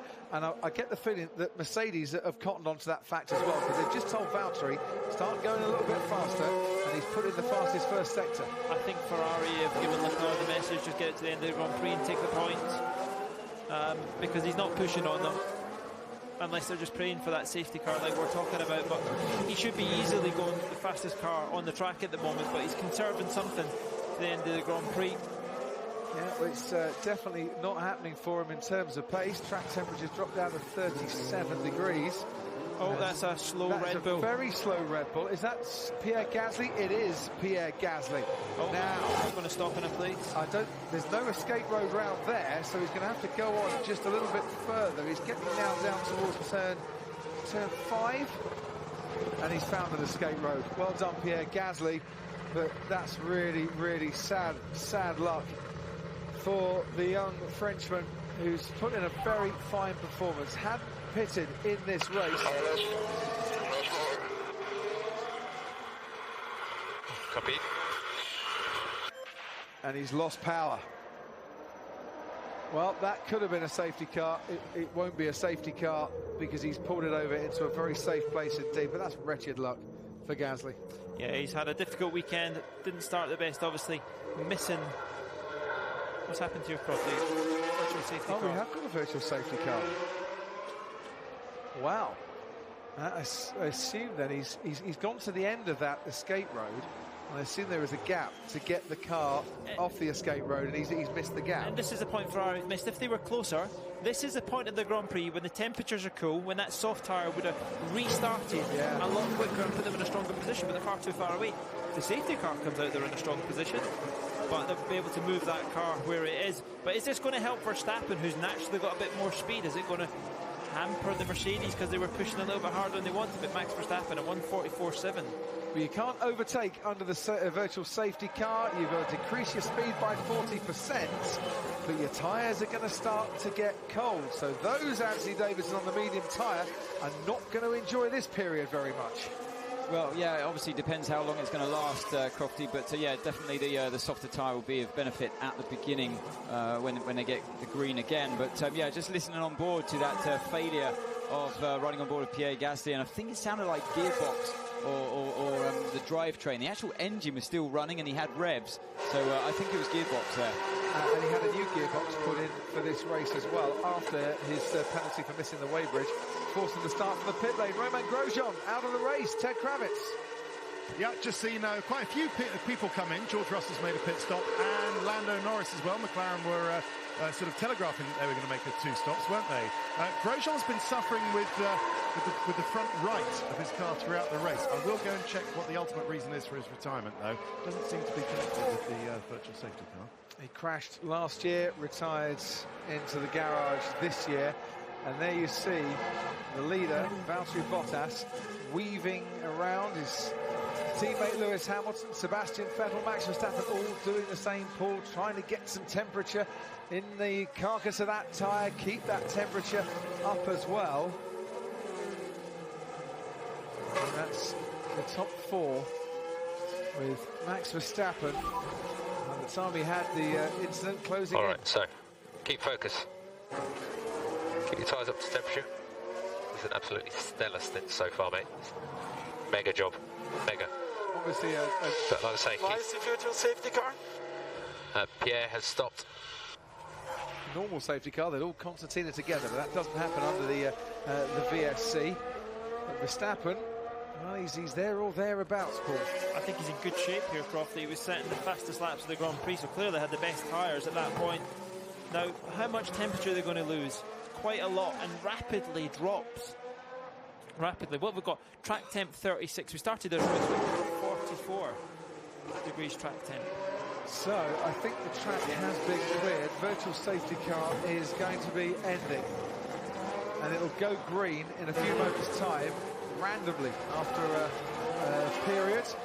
And they'll just see it on their dashboard. The warning is there that the virtual safety car is ending. As soon as it goes green, away we go then. Valtteri Bottas leads from Lewis Hamilton. See how Max Verstappen desperate to get on the power. And look at the rubber that Vettel laid as well, so clearly struggling for tyre temp. Well, they didn't have the grip to stick the foot flat to the floor. And you saw the car squirming around a little bit as well. I think Anne's going to have the best seat in the house. 4 on boards watching all these guys struggling. Well, if you've got the Sky Sports app, you can join in on the action there as well. But this is what happened to Max Verstappen as the virtual safety car ended. I tell you what, Paul, he got close to the wall there. He wouldn't want to get much closer, would he? It's just where it ended. He stood on the loud pedal, and look, that's what you get when you've got 850 horsepower or whatever F1 cars have got these days. Charles Leclerc, by the way, lost out quite severely with that virtual safety car. I think he was at a part of the track, he was at the high-speed part of the track, and then suddenly had to decrease his speed by 40%, so lost all that blast down the main straight when he was doing it. He is now 38 seconds off the pace, is the man who was leading this race at one stage. I think just where you are on the track sometimes can really hamper your progress under a VSC. I lost 2 seconds on this damn Delta. And as Lewis says there, you know, he lost 2 seconds as well, Paul. Yeah, you just wonder if other people have been speeding under that, and of course that's what we'll find out as it goes on, but Hamilton not happy with himself. he'll just keep pushing and pushing and pushing. And you can see there's a second of it. I don't know where the other bit of it was, but obviously he's got a car between him, Giovinazzi, and the Alfa Romeo between him and Bottas at the moment. Bottas getting held up equally as he comes to this tight, twisty section of this lap. And Alex Albon, the car ahead of Valtteri Bottas, chasing Kimi Raikkonen at the moment for what could be a point. Pierre Gasly's retirement, his 9th retirement of the entire 2019 season. Wow, where's Vettel's first sector come from? 37.2, the best of anybody in the first sector. Switched those tyres on somewhat, hasn't he, Sebastian Vettel? No, he is not. I'll give you an indication, 9/10 of a second quicker than his teammate on the soft compound tyres at the moment. That is pretty blistering. Yeah, Gasly, 9th retirement of the season, but that's pushed Raikkonen into the points, and Albon started to chase Kimi Raikkonen.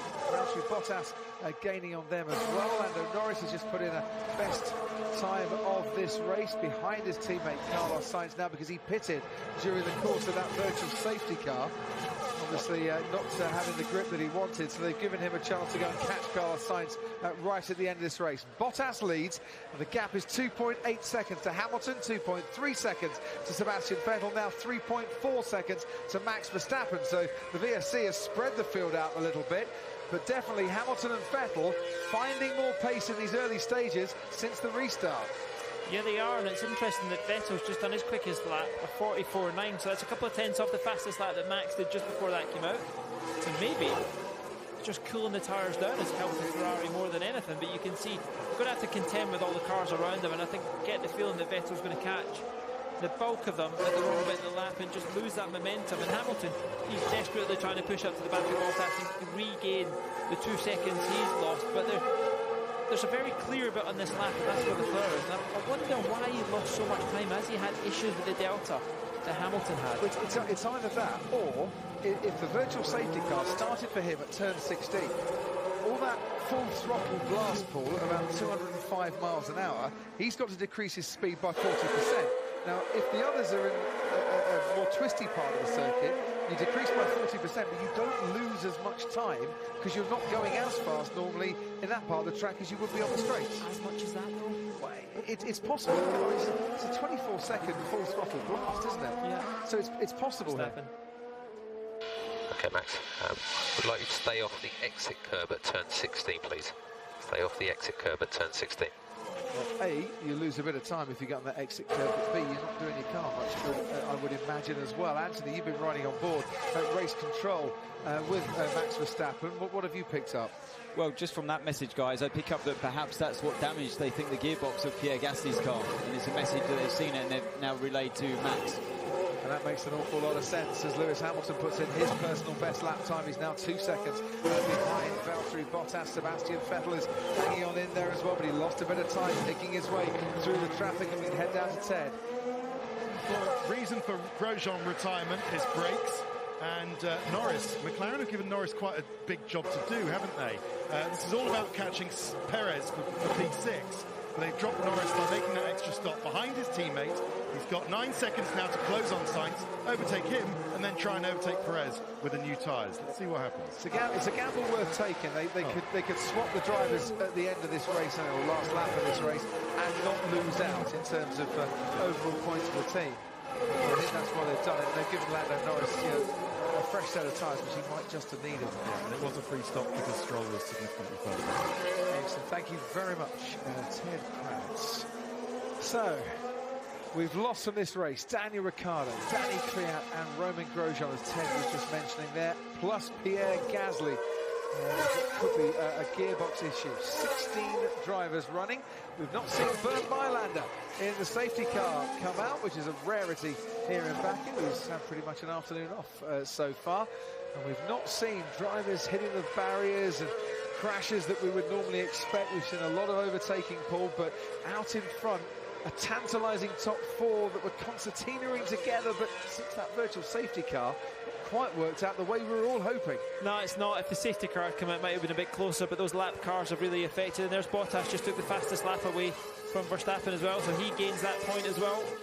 Yeah, an extra point for fastest lap this season. 25 points for the win, if you get it. 26 points if you can get a fastest lap to go with it, as Valtteri Bottas managed for the first race of this season. Pierre Gasly was the man who had the fastest lap, of course, in China, picked up 9 points. First driver to pick up 9 points is Nelson Piquet in Australia in 1990, which was race number 500 in the World Championship. So Verstappen and Leclerc will have a free stop at the end for the fastest lap, so we're not going to go for that. Gap behind 2.3 and 7 laps remaining. Too late, pal, he's already done it. He's already gone for it so far. So basically, you've got it now, don't try and do it again. I just want you to get to the end of the race in the lead.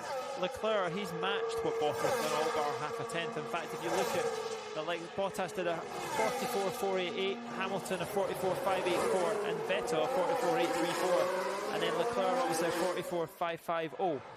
That shows you the difference and what they're all pushing for. That 1 point, I wasn't sure coming into the season, but I think it's been a great thing, especially on a track like this, because a mistake could really throw an outside chance this late in the Grand Prix. It was one I thought, well, do we need it? Do we not need it? It's not going to harm us, I suppose, but were we really looking for it? And I'm with you, Paul. I think it's brought a little extra dimension into proceedings. Here's Hamilton on one now.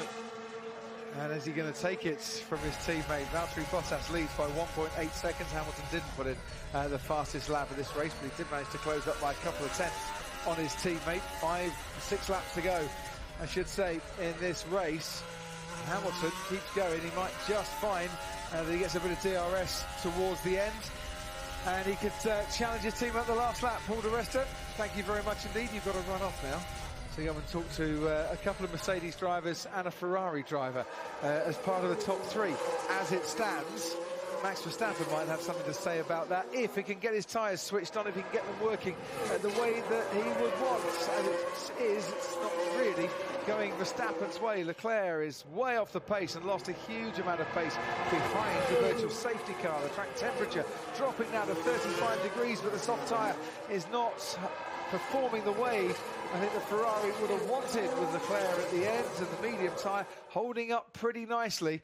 And for Valtteri Bottas, Anthony Davidson, well, it's turning in to a very pleasant afternoon in Baku. Is it payback? Oh, I don't want to curse it. No. Payback from last year, but look, he's driven fantastically well since qualifying yesterday.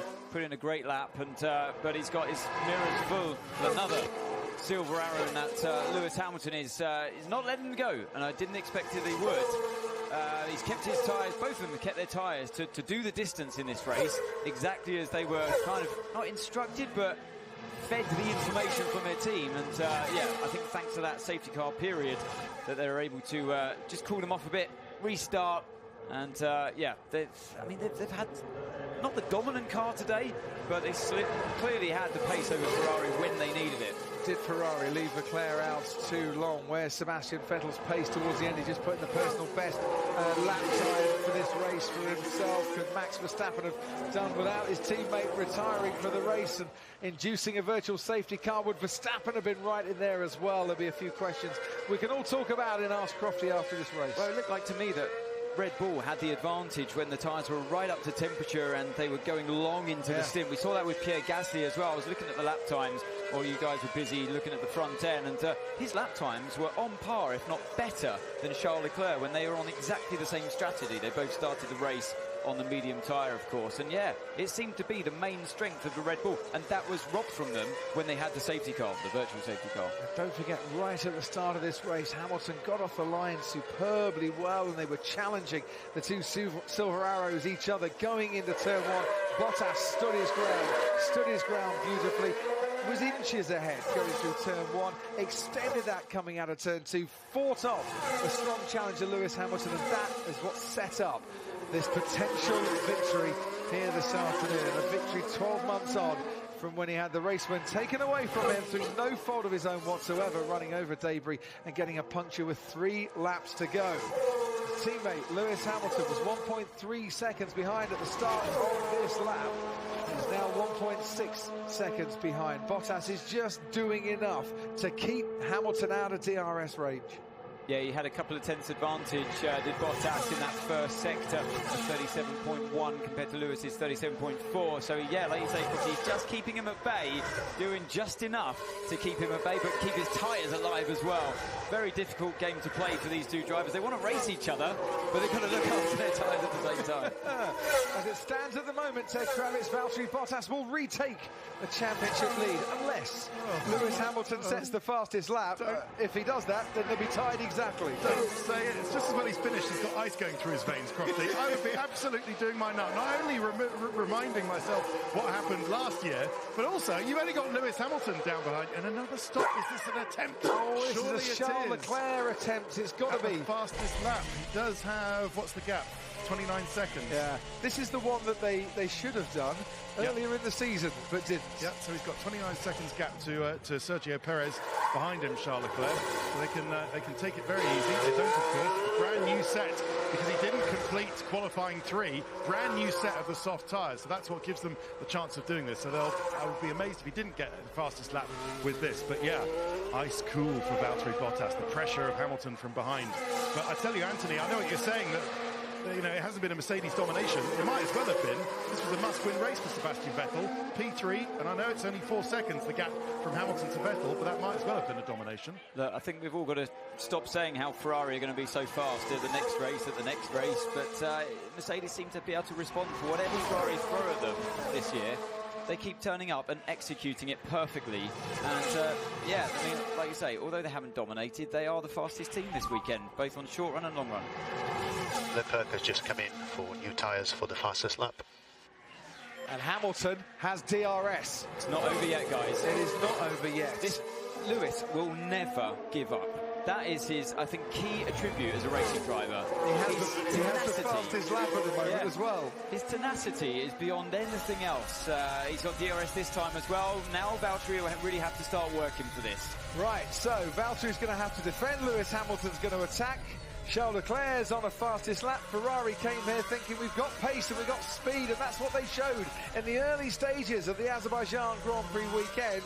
It all went wrong for them in qualifying, and it's not gone right for them in this race. Toto Wolff yesterday said we haven't got an answer to Ferrari's pace. Well, Mercedes have found it today, and at the moment on course for a 4th 1-2 of the season in 4 races. But will it be Bottas over Hamilton or Hamilton over Bottas? Right, so this is what we have to do. If you're in the car behind, you've got to get a great run through here, the castle section, and get that run out of turn 11 and 12 to take you through this part here, the flat-out section. And looks like Lewis might have just lost a bit of time there, actually, through that section. He really was pushing on hard through 9 and 10. Got very close to the barriers. This is where Valtteri was extremely good in qualifying into the braking zone, and look at that, finger on the buttons. For Toto Wolff. And Jürgen Hubert next to him, watching on and saying, just tell the young men out there to take it a bit steady. I wonder if that is the case. Is Lewis Hamilton out of DRS range? He might just have been, as there's he's certainly in the slipstream. Oh no, he's not. He's through the detection zone. I think he could be okay here, and he is definitely in the slipstream, as the timings are proving at the moment, but he's too far back to make a move. 0.8 of a second as they cross the line with 2 laps to go.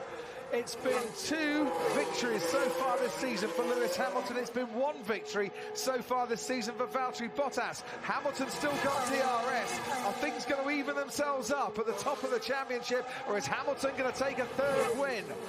The other thing that you hope for, Crofty, if you're trying to catch the gap, is what's about to happen. They've got George Russell and Stroll ahead of them. A bit of traffic through that castle section. If they catch them there, maybe not this lap, but perhaps next lap. And that's where you get that concertina effect. You might also, if you're Valtteri Bottas, be praying you get some DRS to lap people as well, because that'll help him. And Lewis has DRS. Overtake is available. And overtake is the button on his steering wheel that makes it go faster, yes? Not really the message you want to be sending your drive when you're trying to build his confidence and keep things under control. No, I took from that, look, he's got DRS, mate, but don't worry, you can go faster too. You've got to go faster button. Maybe. What's glass half full, Crofty? I like it. What's faster, the button or the rear wing opening up. And there is George Russell in that Williams that Valtteri Bottas is coming up to lap again. Right, so it's going to be even, I think, this time around for the two Mercedes. Oh, Hamilton goes made a wide. mistake. Yeah, he did that last lap. He kicked up the plank dust over the curb, but this time was way over it, and he would have lost time for that. Cost him quite dearly. And Bottas gets DRS this time. Crucially, Hamilton doesn't. So a mistake from Lewis Hamilton might just have cost him dear there as Valtteri Bottas blasts his way past George Russell in the Williams and starts his final lap here for an Azerbaijan Grand Prix in which he's just set the new fastest lap of the race as well. Is he on his way to retaking the lead of the Drivers' Championship, or can that fastest lap disappear because Charles Leclerc is on the charge behind him as well? Bottas, let's face it, deserves a bit of redemption here in Baku for the win that got taken away from him, but Hamilton's going to still make him fight harder, and there is the bigger question: how have Mercedes come to a track where people predict and where Ferrari expects and where Mercedes expects Ferrari dominance? How have they managed another 1-2 this season? This is going to affect Charles Leclerc's attempt at fastest lap. He's got two best sectors, first and second. Maybe compromised in turn 16, but he's going to get an awful good tow here off the Renault as he goes down the main straight. Would have liked it a little bit later. Didn't quite work out perfectly for him, but I think he might just snatch this. Well, Nico Hülkenberg is the man that he passed there to lap, did Charles Leclerc, who started 8th and has finished 5th and has taken the fastest lap in this race. So, Valtteri Bottas picks up 25 points for taking this as a new lap record for Charles Leclerc as well. And I think Bottas will still go to the top of the Drivers' Championship here. He had, was he 6 points behind, gets 7 points advantage for winning, so he will do that. Mercedes drivers, they have been on a consecutive finishing streak of 16 races now. They've been on a consecutive winning streak this season of 4 races. It's going to be another 1-2 for Mercedes-Benz, and it's victory for Bottas in Baku. Valtteri Bottas wins the Azerbaijan Grand Prix, and that makes up for the pain and anguish of 12 months ago. Lewis Hamilton, his teammate, comes home to finish second. Hamilton has finished first or second in the last 6 consecutive races. Sebastian Vettel once more plays his bit part on the podium. It's third for Ferrari ahead of Max Verstappen fourth and Charles Leclerc fifth with the fastest lap of the race. Perez sixth. Yes! Great job, Valtteri, getting there. Well, it all worked out absolutely perfectly in the end for Valtteri Bottas. Before the virtual safety car, Bottas, Hamilton, Vettel, Verstappen, I think any of the 4 could have gone on to take this because it was shaping up nicely for the race winner. That virtual safety car came at just the right time. It was actually harder for people to overtake here than I thought it would be during the race. Thought we'd be seeing a lot more slipstreaming and passing down into turn 1, but yeah. Ultimately, though, Mercedes, they pulled it up again, and they were so doubtful before qualifying. Everyone was, but they turned it on. The drivers did the job, and yeah, someone that didn't do the job was poor old Charles Leclerc. What could have been for him? Gets driver of the day. Same percentage of the vote that Alex Albon did actually in China 2 weeks ago, but that's no comfort for a man that before the crash in qualifying did Ferrari's best hope for this weekend, like he was in Bahrain, disappear in turn 8 and 9 into that barrier and threw it all away. And still the pain will continue from that mistake. But look, you live and learn. He's a young driver. And Valtteri Bottas had a difficult season last year. I'm really impressed with him this season so far. And what can this man do? We're riding on board with now Lewis Hamilton for the future races. Well done, Lewis. P2.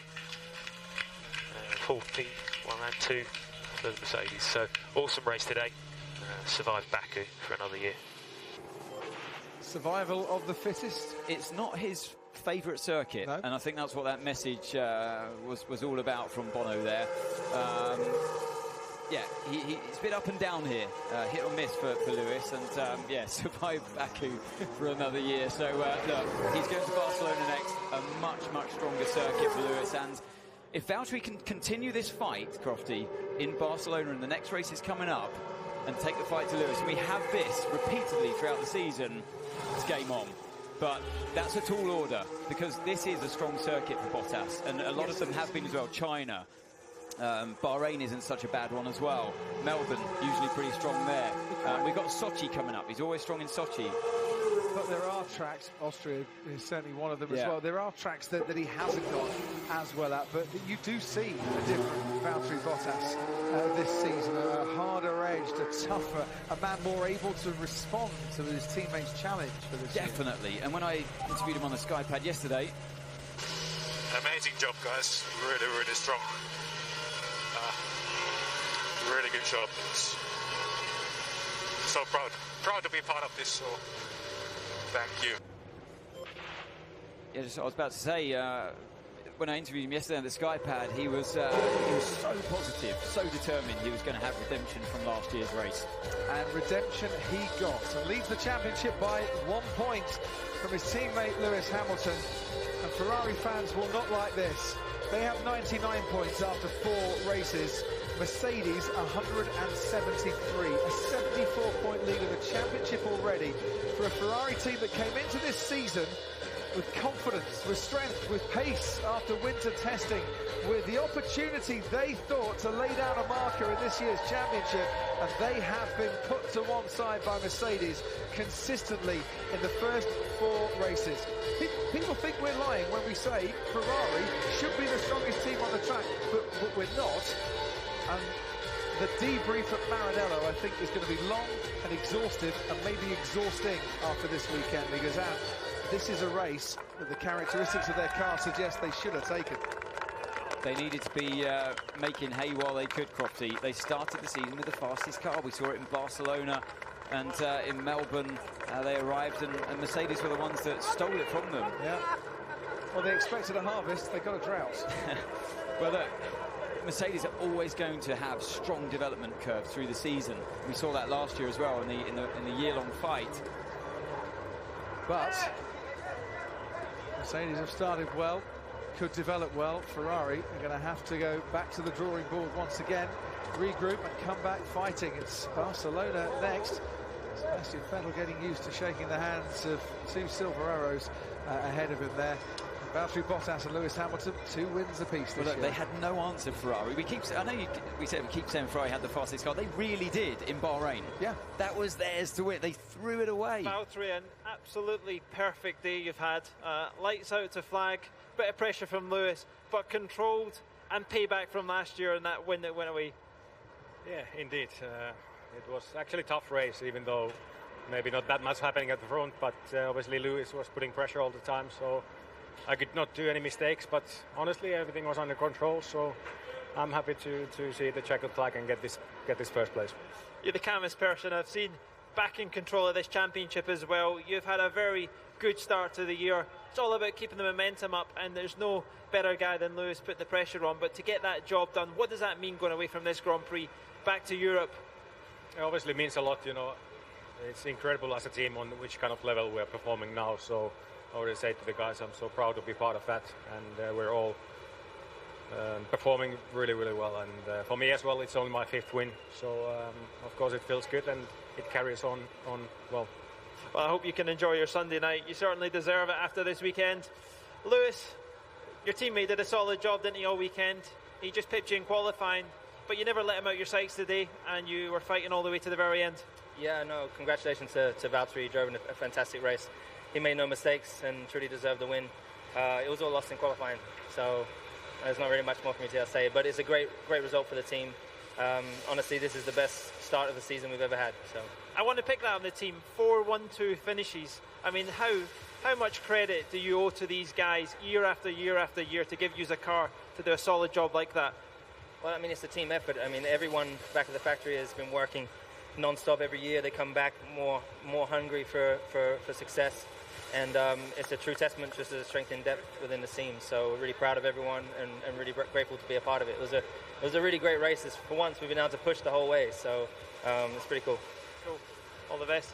Sebastian, P3 at the end after qualifying. It looked like you struggled in the first stint, regained a lot of strength mid-race, and you were able to put the pressure on Mercedes. I don't know. I mean, yeah, you're right. The first stint was really poor. I don't know. I really struggled to initially get the tires to work.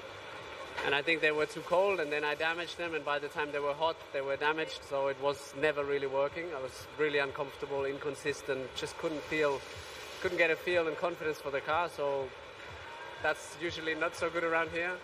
After that, I was surprised. I was already looking forward to a difficult stint on the medium tires, but no problem to switch them on, and they lasted until the end, no problem. So much happier, much more confidence, and I think we had some pace to, at least go with them, sometimes put a bit of pressure. We obviously had to keep an eye on Max behind with some of the overtake lapped cars. He was getting a bit closer, but in the end we had enough pace on the medium tire to react to keep him behind. So it was crucial to keep that third. Good for Charles to get the fastest lap at the end, to snatch it away from the Mercedes boys. And yeah, still plenty of work for us to do. Obviously, not quite where we want to be, but at this point, I think we just need to maximize what we can. And I guess looking forward to a familiar track, Barcelona, where you had such a strong winter, and it looked like you guys were going to be the benchmark this year. I hope so. I mean, obviously, the last 4 races, on average, we were not quite there. So I think we're not the favorites going to Barcelona. But yeah, the team is in good spirit. We have another couple of stuff getting on the car, so we need to chase them down. I think we are looking forward, hopefully, to a smooth weekend.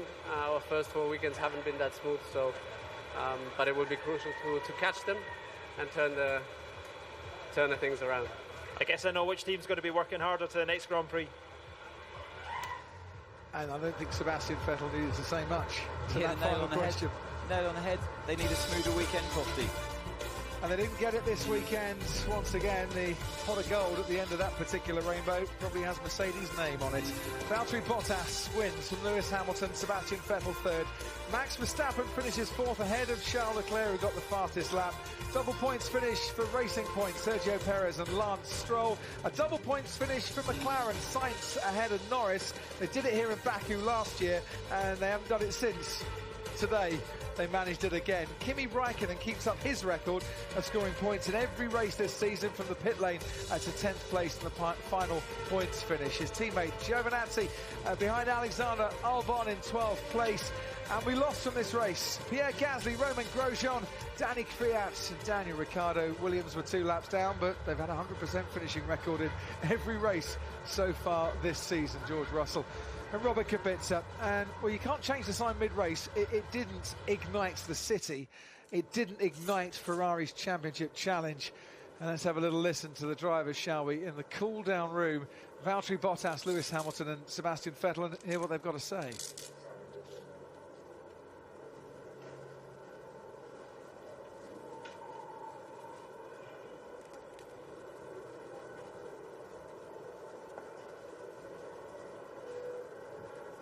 At the moment, absolutely nothing, not even a comment about that sofa out. He's barely smiling. He's just won the Grand Prix.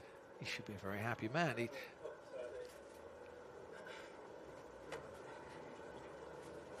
Not talking to his teammate either. You'd think they'd be both very happy. Well, I tell you what, after listening to the team radio, I've had enough talk the whole race. It's there's a lot of information coming their way. They're just re-watching. Look, it's the first time they get to see it from a different angle. What happened at the start, and I must say, massive respect to both drivers, all the drivers actually, for getting through unscathed. Apart from that.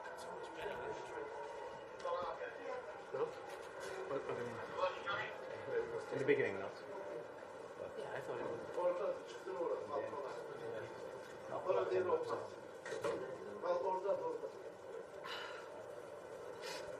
Well, that was where Lewis Hamilton very much had his opportunity alongside Valtteri Bottas, but Bottas fought him back very well indeed.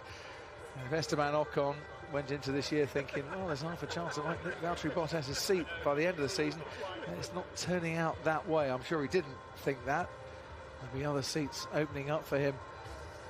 You would hope for next year with a 5th career race win for Valtteri Bottas, a 2nd of the season. And these guys, well, they won't be counting their bonus just yet. But maybe some of these performances have been a bonus for a team that genuinely did not believe it would have got 4 race victories, 4 1-2 finishes to start this season. Sebastian Vettel on the podium for the second consecutive race, but hasn't finished in that top 2 this season. He's finished in the top 4 in Baku without ever winning here in Azerbaijan. Lewis Hamilton, who's finished first or second in the last 6 consecutive races, including today, and Valtteri Bottas, who was 3 laps from winning the Azerbaijan Grand Prix last year, survived the final 3 laps this year, and now can start to smile as he takes his place on top of the podium.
So time to hand out then a few more trophies.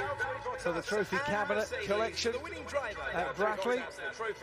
For the second year in a row, Mercedes win this. This time around, it's Valtteri Bottas ahead of Lewis Hamilton, who inherited the lead from his teammate 3 laps before the end last year.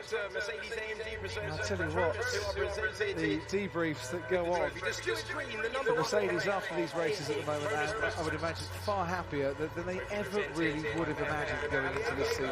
It was just such a warning shot from Ferrari in Barcelona winter testing, and I think that really propelled the team onwards to work harder and harder. And Lewis Hamilton, try as he might today, he certainly filled those mirrors of the car in front of him, Valtteri Bottas, but like he said, it was all down to qualifying, and that's why we get so excited about qualifying and analyse it so deeply, because it can be important like it was today. And Vettel could see the 2 silver cars in front of him the whole race. How frustrating must that be? Yeah, the crash for Charles Leclerc, the eventual second red flag, the plummet in temperature just meant that Mercedes switched on their tyres, Ferrari didn't. And come 51 laps of the Azerbaijan Grand Prix, Mercedes were switched on out at the front, and Ferrari didn't find the answers again. It is 4, count them, 1, 2, 3, 4, 1, 2 finishes for Mercedes. It's a second win of the season for Valtteri Bottas. He leads the Drivers' Championship by 1 point. It's looking all pretty golden for the Silver Arrows at the moment.